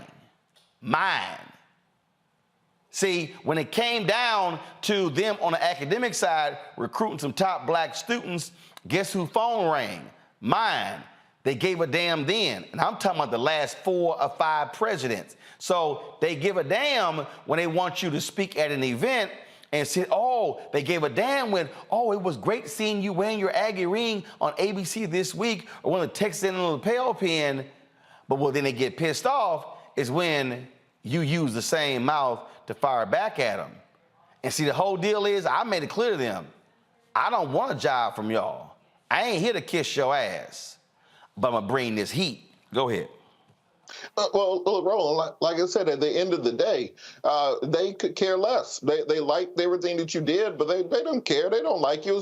They left the money on the dresser and they out the door. They in the Uber on the way home already. Look, we're resegregating society right now. That is what we're doing. The Supreme Court has ruled that in that North Carolina and that Harvard decision, that you can no longer have programs that promote diversity, equity, and inclusion. We saw on the Colorado case, they've now made it clear that if you have any religious objection to anybody's sexuality, their race, their gender, anything in those lines, you don't have to support them. We're going back to a segregated society. That's what has already happened, not what we hope will happen, not what we think will happen, is already here. The only question is, this time around, will we have segregation on our own terms? Will we set the rules around it? Will we be sitting outside of somebody else's lunch counter begging for the opportunity to sit down there? Or will we be building our own lunch counter on the other side of town where we will actually be in control of those things? We've gotten past the point of having seats at someone else's table. We need carpenters now, not diners. We need people who can build those tables for ourselves. And when you talk about these institutions, when you talk about these groups, you have to make it clear there's not enough just for the athletes to boycott these universities. We need to have all of those journalism students in the transfer portal right now, transferring to other HBCUs that can take them in. We need to make sure that those top achieving students, those deanless students, those 4.0 students, they need to be transferring also. We have to understand that if these folks are about to put us out of this society, as they are gearing up to do, as they are making very clear, as Senator Tuberville, as Senator Rand Paul, as Ron DeSantis, or as Clarence Thomas, they're getting ready to resegregate this society. And we need to make this determination right now on whose terms will we be segregated. Are we going to build for ourselves and be ready? Or are we going to be locked out and be outside again, hosed down again, because we wait for them to put us out? I think we have to start preparing for it. And you're right on that point, that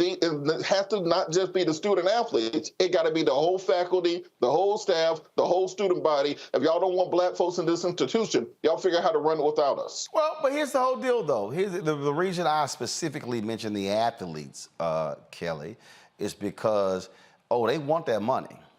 They want that sports money. They want all of that. And we saw what happened at Missouri when those players said, we're going to boycott.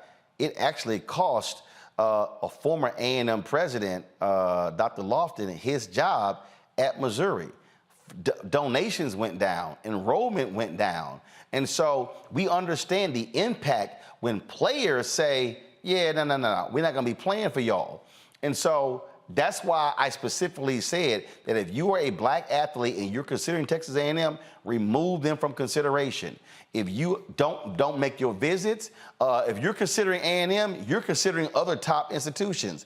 Do not come, because then all of a sudden, I'm telling you, and here's the thing, Kelly, all this takes is for 2 or 3 top black athletes to publicly say, because of how they treated this sister, I will not consider Texas A&M. See, it doesn't, you don't need the whole 15, 20, 25 scholarship class to bounce. All you need are 2 or 3 to get their attention. And before I go to you, the reason I believe in fighting them on this, and I totally understand Robert's point, and I get it 100%. But Rebecca made the point earlier. This is a state institution. Texas is a state that's majority minority. That means that taxpayer dollars goes to fund that. There's something in Texas called the Permanent University Fund. That's the money that we get from them oil leases and those oil fields. 2/3 of the PUF fund goes to the University of Texas system. 1/3 goes to the Texas A&M system. We're talking about billions of dollars. And we're talking taxpayer dollars. And so I totally get your point, Robert, but here's the whole deal. My grandparents paid taxes, and they couldn't go to that damn school. My parents paid taxes, and they couldn't go to that damn school. I still own my home there in Texas. My brother owns his home. My sister owns her home. My other sister owns her home. And so that's our goddamn money that's funding that damn school. And so what I am not going to do is allow these white racists to play this game and somehow tell black folks we must somehow go somewhere else. Hell no. Our money built that shit, and we're going to be damn well taking advantage of the resources of that institution, Kelly. And I completely understand that point. I absolutely agree that you should advocate on behalf of yourself, given the structure of the university system that down there, given the fact that your taxpayer dollars are paying for this institution. I completely understand that. But even still, we are still seeing a situation in which they would rather, and by they, I mean this racist minority, but even still in a very powerful seat of power, they would rather see themselves fail and tout that failure as a success than to actually be successful. And that is what we're seeing with this professor who, like you said, is at the very top of her game within the state and arguably in the country.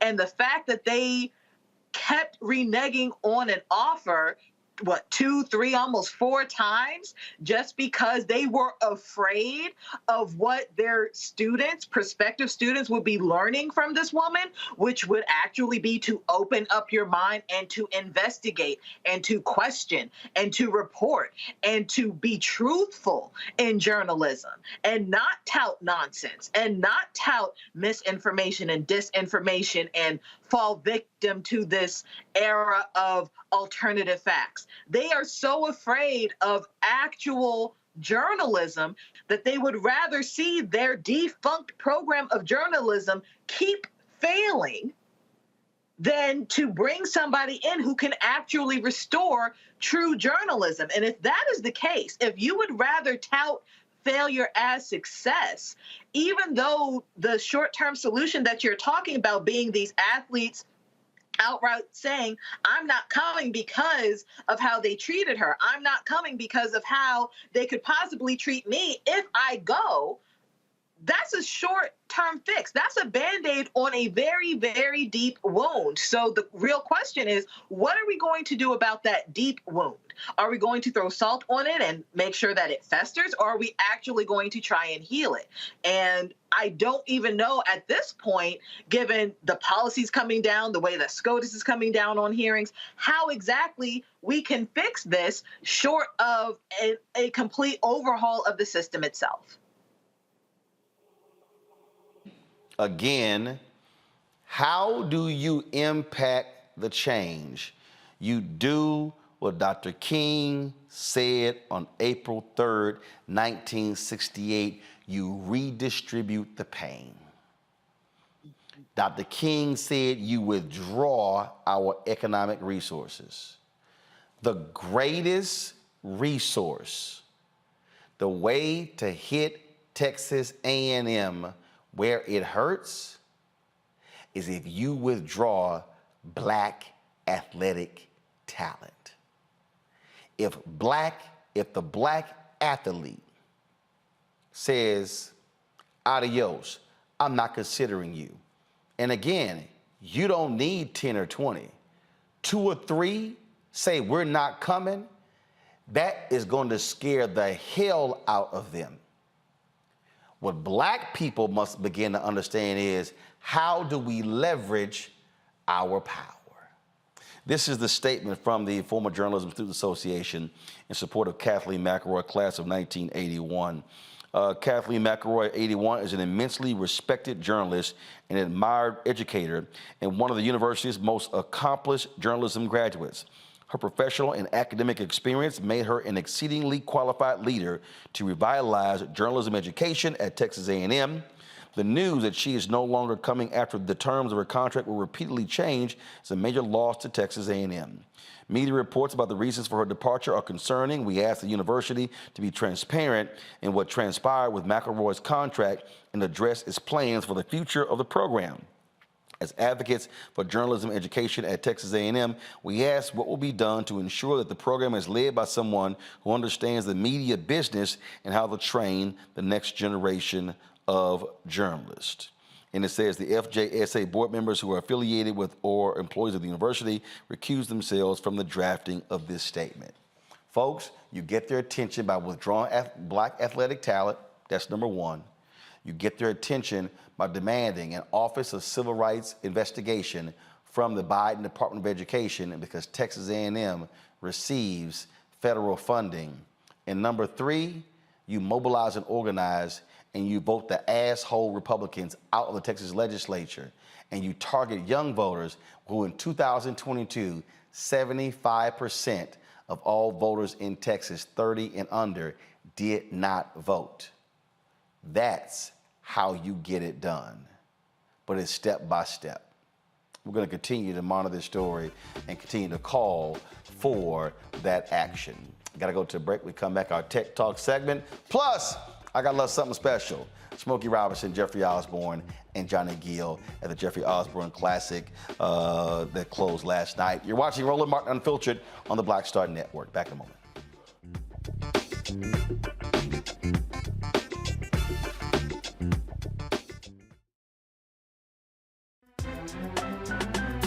I'm Faraji Muhammad, live from LA. And this is The Culture. The Culture is a two-way conversation. You and me, we talk about the stories, politics, the good, the bad, and the downright ugly. So join our community every day at 3 p.m. Eastern and let your voice be heard. Hey, we're all in this together. So let's talk about it and see what kind of trouble we can get into. It's The Culture, weekdays at 3, only on the Black Star Network. Black Star Network is here. Oh, no punch! I'm real revolutionary right now. Thank you for being the voice of Black America. All momentum we have now, we have to keep this going. The video looks phenomenal. See, there's a difference between Black Star Network and black-owned media and something like CNN. You can't be black-owned media and be scared. It's time to be smart. Bring your eyeballs home. You dig? Hello, I'm Paula J. Parker. Truly proud on the Proud Family. I am Tommy Davidson. I play Oscar on Proud Family, Louder and Proud. Hi, I'm Jo Marie Payton, voice of Sugar Mama on Disney's Louder and Prouder, Disney Plus. And I'm with Roland Martin on Unfiltered.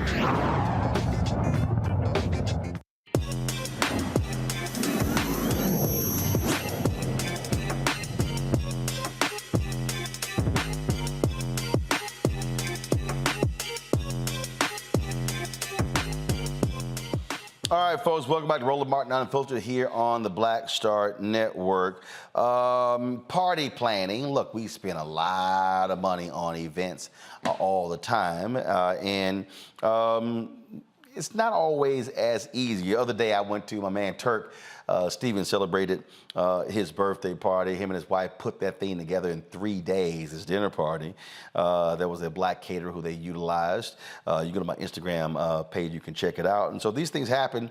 And you know what? You kind of want some help when it comes to putting on a party or an event. Well, my next guest, that's actually what she does, offering the folks support for a variety of events.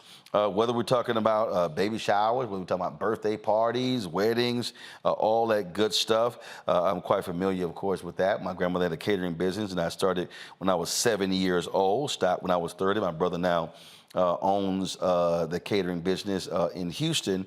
And so it's great to be able to have something that makes it easier for you, especially in these days where we are so doggone busy with our lives, folks. Joining us right now, glad to have her, is Crystal Foote. She's the CEO and founder of The Party Starter. She joins us out of Atlanta.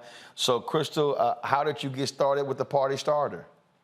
Hi, Roland. Thank you for having me. Well, I got started because one day I was planning a party for my daughter's 5th birthday, and I had pregnancy brain. I was pregnant with my second child, and I totally forgot all of the vendors I needed to have a successful party.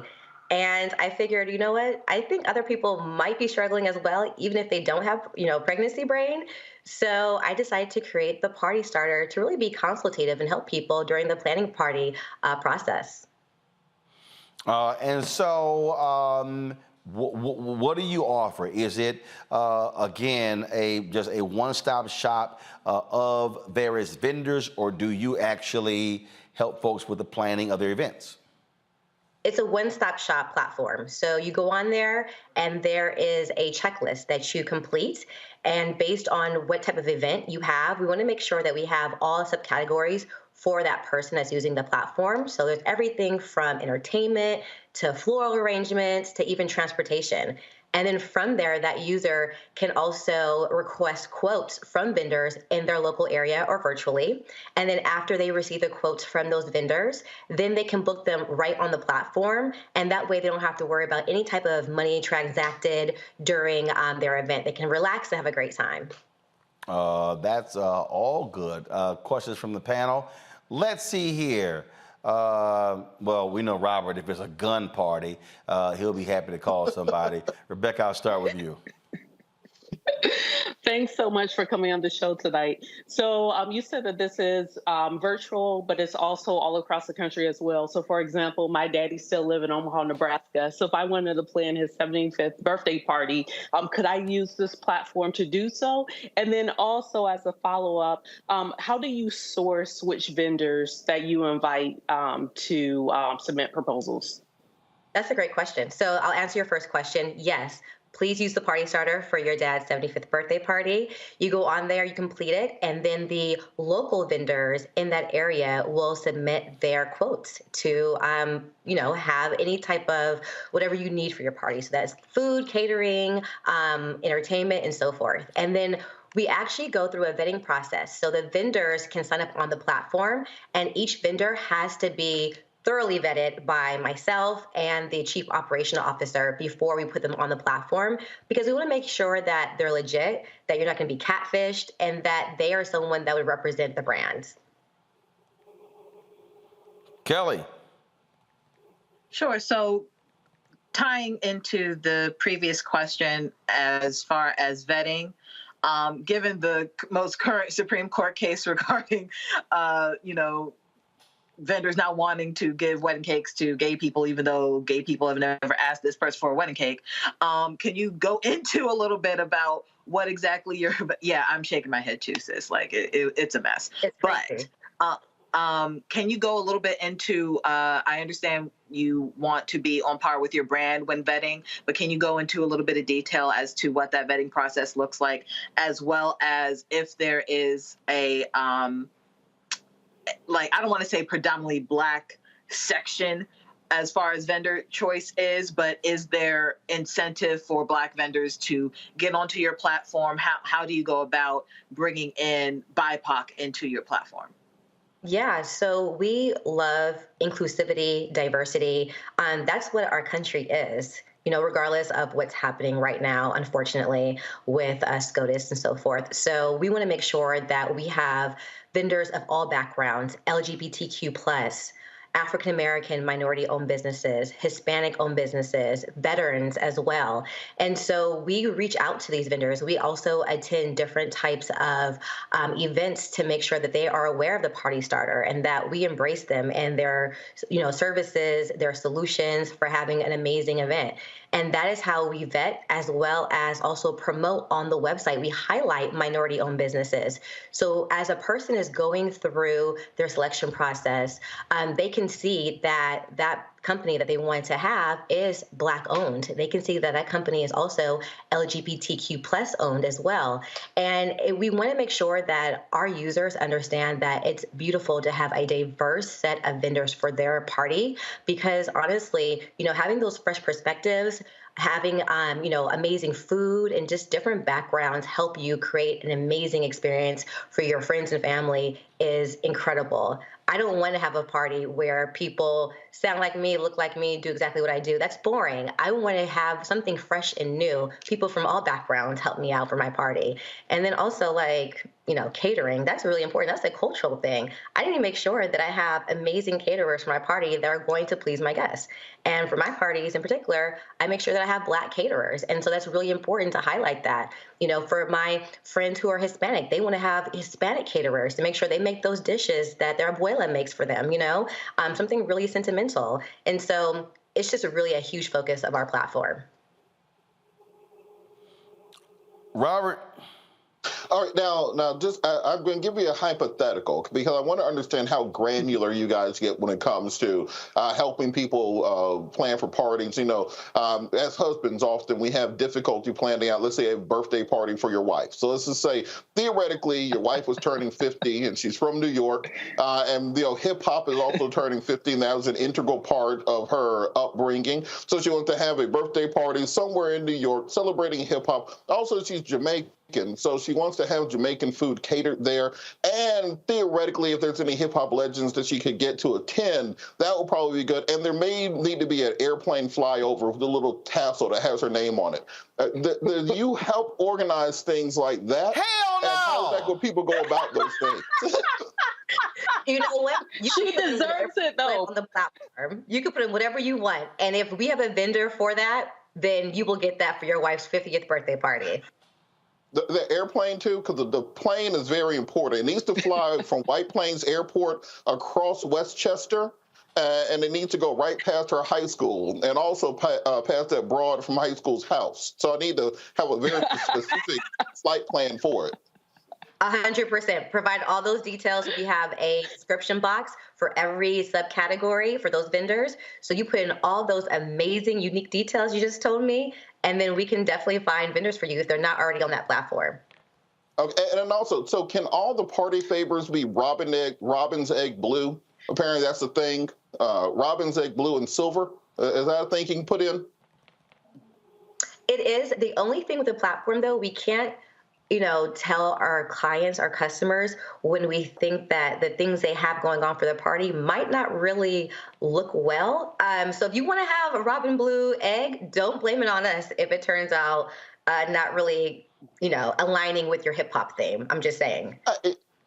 Men don't know what the hell robin's egg blue is. We only know these because women tell us. I don't know. It's blue or green or something. If you follow directions, the key to a happy marriage, think very little, follow directions, listen, and execute. Yes, you're a very smart man. You're going to be married for a very long time. So if you want all those, you should also get a party planner on the Party Starter to help you execute all those and make sure that they look right. So with the egg, with hip hop, with the plane, it's a lot going on there. But if that's what your wife wants, then give that to her. She deserves it. I mentioned this is the second of the birthday parties. The first one is a cruise from Spain to France to Italy. Hell no, Robert, we done. Take your ass to the app. Take your ass to the app and type all them damn questions in. We ain't doing all that. Take your ass to the app. Go do some work. Go do some work. I don't want to hear all that. You throwing all these crazy ass things out. You just lazy. No. But if it was a gun party, your ass be planning the hell out of it. All right, Crystal, tell us where we can get more information. So you can go on thepartystarter.com. You can also find us on Instagram at thepartystarter.official, where we put inspirational photos up there, tips and tricks as well to plan a perfect party. All right. We appreciate it. Thanks so much. Thank you so much. Bye, everyone. All right, folks. Thank you so very much. Robert, Rebecca, Kelly, thank you so very much as well for being on the panel. When we come back, folks, Smokey Robinson, Jeffrey Osborne, Johnny Gill. Got a little treat for y'all. Back in a moment on Roland Martin Unfiltered on the Black Star Network.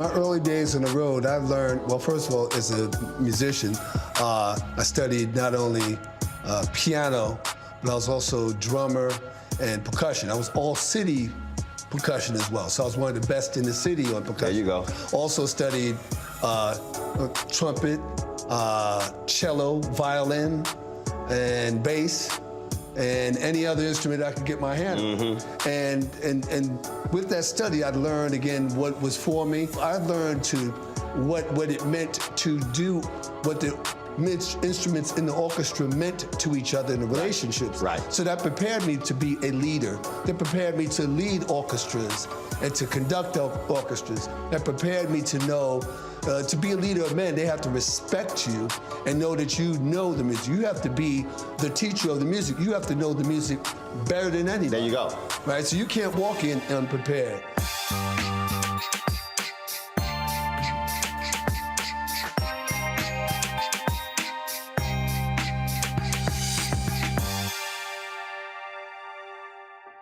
Up next on The Frequency with me, Dee Barnes. She's known as the Angela Davis of hip-hop. Monet Smith, better known as Medusa, the gangsta goddess, the undisputed queen of West Coast underground hip-hop. Pop locking is really what indoctrinated me in hip-hop. I don't even think I realized it was hip-hop at that time. Right. You know, it was a happening. It was a moment of release. We're going to be getting into her career, knowing her whole story, and breaking down all the elements of hip-hop. This week on The Frequency, only on the Black Star Network. Hey, what's up, y'all? I'm Devon Franklin. It is always a pleasure to be in the house. You are watching Roland Martin Unfiltered. Stay right here.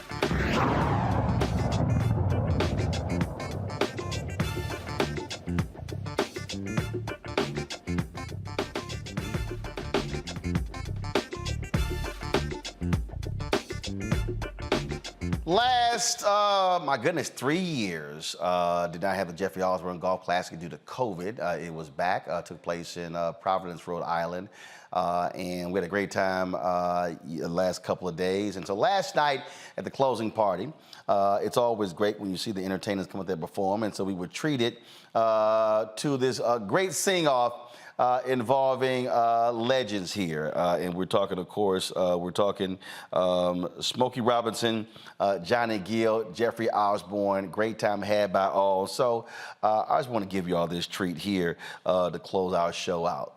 Here we go. Almost, 40 singers? Since we opened? How many years? This is going on 10. No, but since the COVID, we had to shut down. 3 years. Let me say this, you guys, because it is important while we have everyone in this room that we understand something, that God is still on the throne, and we are so blessed.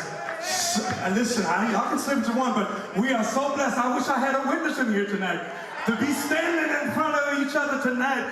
God is truly still on the throne. He's covered us with his blood when there's been, didn't make it through this COVID that is no longer here, but yet we're still standing. And I think we should give God a big round of applause tonight.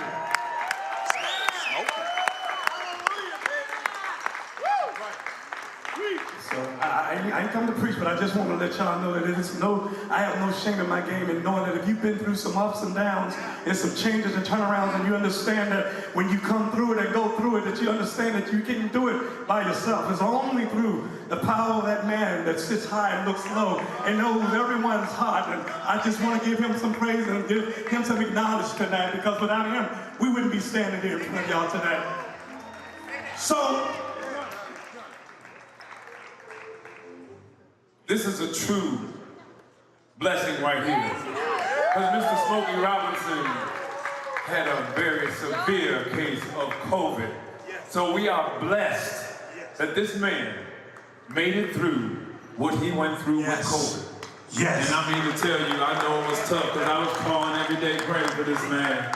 So God is real. Yes. And like you said, my brother called every day, y'all. Every day. Yeah. I love him. Now, Uncle, before we introduce you, because everybody knows who you are, but we're going to still do that anyway. I asked him a few weeks ago, we were playing golf, and I said to him, one of the songs came on, and I said to him, Uncle, let me ask you a question. I said, when you just riding along, or you go to different places, and you hear all these songs that you've written, I looked at him and I said, do you just ever stop for a minute and go, damn, I wrote the hell out of this song. Damn, I'm a man. I said, if I was him and God had given me that gift and talent with that pen, y'all couldn't tell me nothing. As a matter of fact, I want to tell you, but one of the greatest, not only just an entertainer, but just one of the greatest human beings on the planet.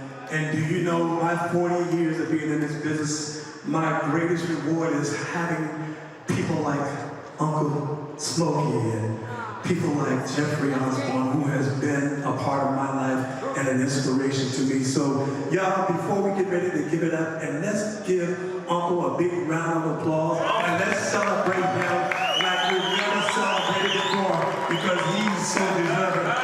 Give it up for my Uncle Smokey Robinson! This is one of the greatest songs ever written by y'all, and everybody on the earth knows this song. I got sunshine on a cloudy day. All right now. It's cold outside. I want loving. Yes, I am. And I guess you say what can make me feel this way. My girl, my girl, my girl, oh, my girl, my girl. I got so much peace in me. Yeah, I got a sweet song. Yeah, and the birds in the tree.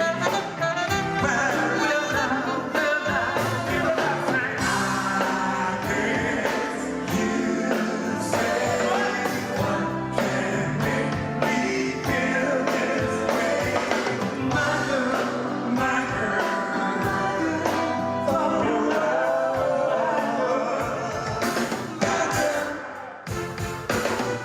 let's hang right here.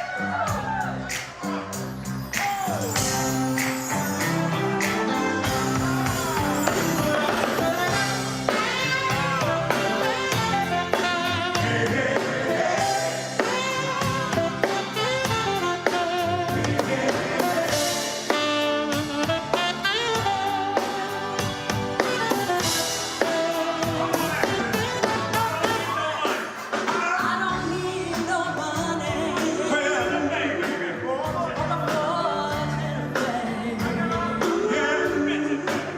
I got all the riches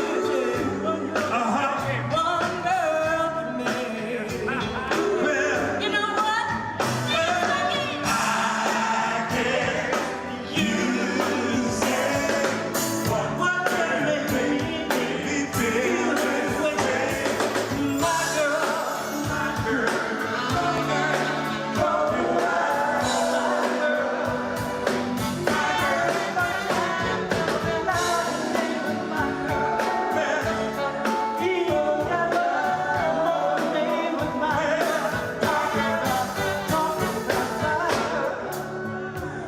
talking about my girl, talking about my girl. I'm talking about my sweet, sweet, sweet little, my sweet girl, babe. Talking about my girl, talking about you. But what about my, she's mine, my. Oh, I said, she's mine. She's mine. She used to be my girl. Used to be my girl. Oh yeah, my girl. Wait a minute, not you too. My. It's really gonna go. My girl. Listen, I had Monday, Tuesday, Wednesday, Thursday, I need a rest. But Friday, Saturday, Sunday.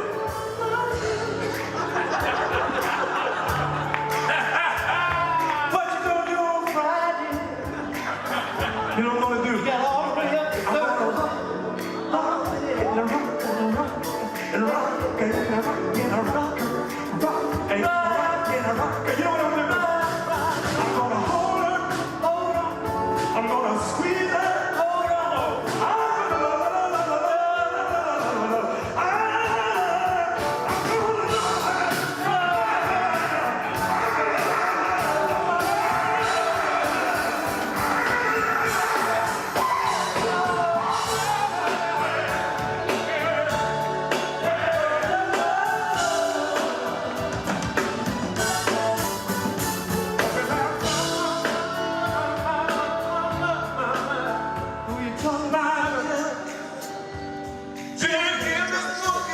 Who you talking about? I'm talking about my girl right now.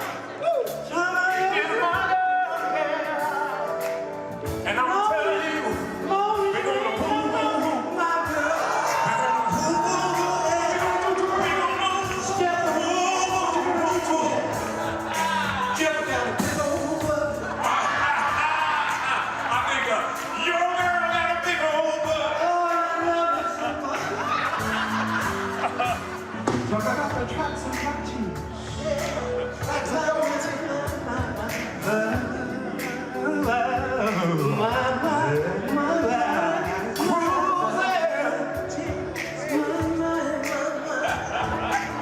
Uncle, all I'm asking for you to do, I know you wrote some prayer, but if I had a chance, can I get it back? Can I get it back? Can you get it back? If I had a chance, can you get it back? No, can you get it back? No, you can't have it back. I don't care what you do or say. Still can't have it back. 'Cause she's my girl. I think so. I told you. Serious, bro. I told you she was my girl. You didn't believe me. She told you she was my girl. But that's okay. It's okay. It's all right. It's all right. You know what? I'll show you. Let me show you how I can get it back, though. Show you. I'm gonna get down on one knee. I'm gonna get down on one knee. Don't get it mistaken. I'm not keep sweating. I don't have to beg, but I don't mind. I don't mind. Baby.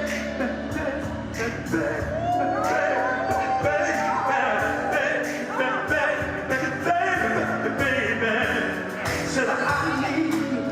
A brother show said I owe you. Said I'm the brother show me down there. I know it's over here, but I just want to tell you. I don't mind getting down. You sure been me, baby.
the Jeffery Osborne classic, Smokey Robinson, the greatest songwriter ever. Come on, E!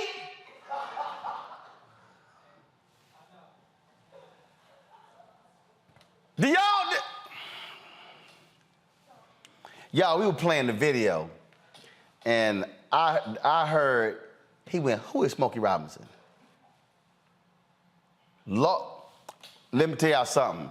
I'm about to institute a black quiz for every future potential employee. They gonna have to, your black card is in review status right now. You gonna have to it's in review status, Kamani.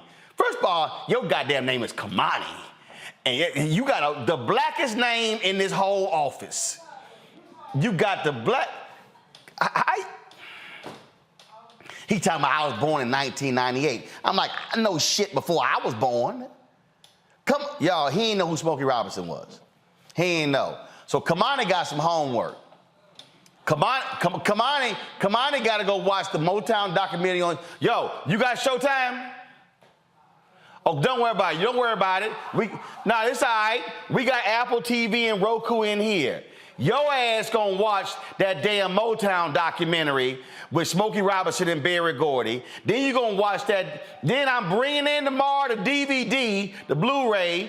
First of all, you got a DVD player, a Blu-ray player? See, that's that bullshit right there. Okay, I'm gonna bring in the Funk Brothers. That's the sound behind Motown. You ain't never heard of Funk Brothers? You never heard of Funk Brothers? You ever heard of Temptations? Well, shit, thank goodness. He heard of somebody from Motown. The Funk Brothers. Without funk, you ain't got none of the hip hop today. It's the Funk Hey, y'all, I'm letting y'all know. You got some homework. HR, I'm putting his ass on probation. His black card is in review status. It's in review status.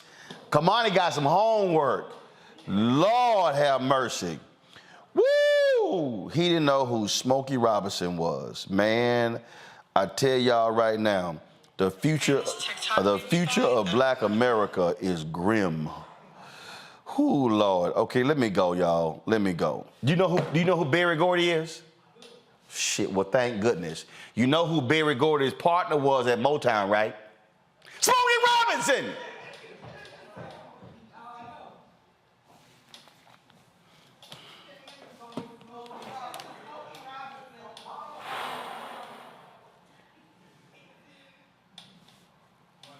You lucky Henry took that camera out. You lucky Henry took that camera out. I will put your, come here. Come here. Come on, come here.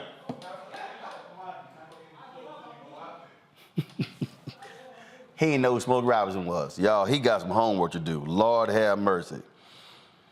If I brought Smokey Robinson on the show, he wouldn't know who the hell he was. He'd be like, how you doing? How can I help you? All right, y'all, we gotta go. Support the Black Star Network. Oh, by the way, here's the deal. Go to the app. Go to the app. You need to go to the app and watch the damn Smokey Robinson interview. Go to the app. You need to watch the Smokey Robinson interview. All right, y'all. Download the Black Star Network app, where we try to educate young black people about black people before they were born. Download the app, Apple TV, Android TV, Apple phone, Android phone, Roku, Amazon Fire TV, Xbox One, Samsung Smart TV. Also join our Brandon Funk fan club, send check and money orders, P.O. Box 57196. You know who Stevie Wonder is? Know who Stevie Wonder is? Thank goodness. You ever heard Teddy Pendergrass? You ever heard of the OJs? His ass just said, I don't know the songs, but I heard of the OJs. He said, why would I know a OJ?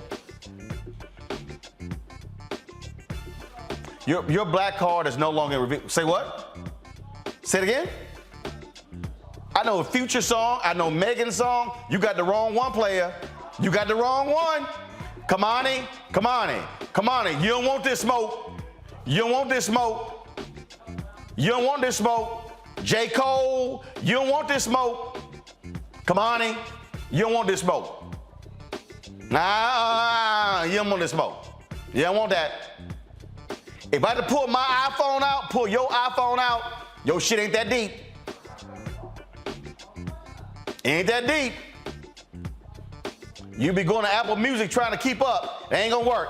See your check and money order. P.O. Box 57196, Washington, D.C. 20037-0196. Cash out, $RM Unfiltered. PayPal, R. Martin Unfiltered. Venmo is RM Unfiltered. Zelle, Roland at RolandSMartin.com. Roland at RolandMartinUnfiltered.com.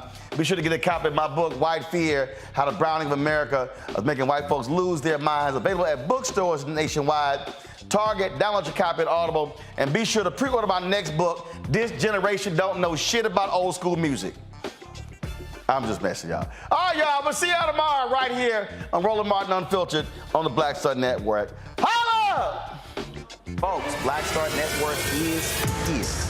Oh, no punches! I'm real revolutionary right now.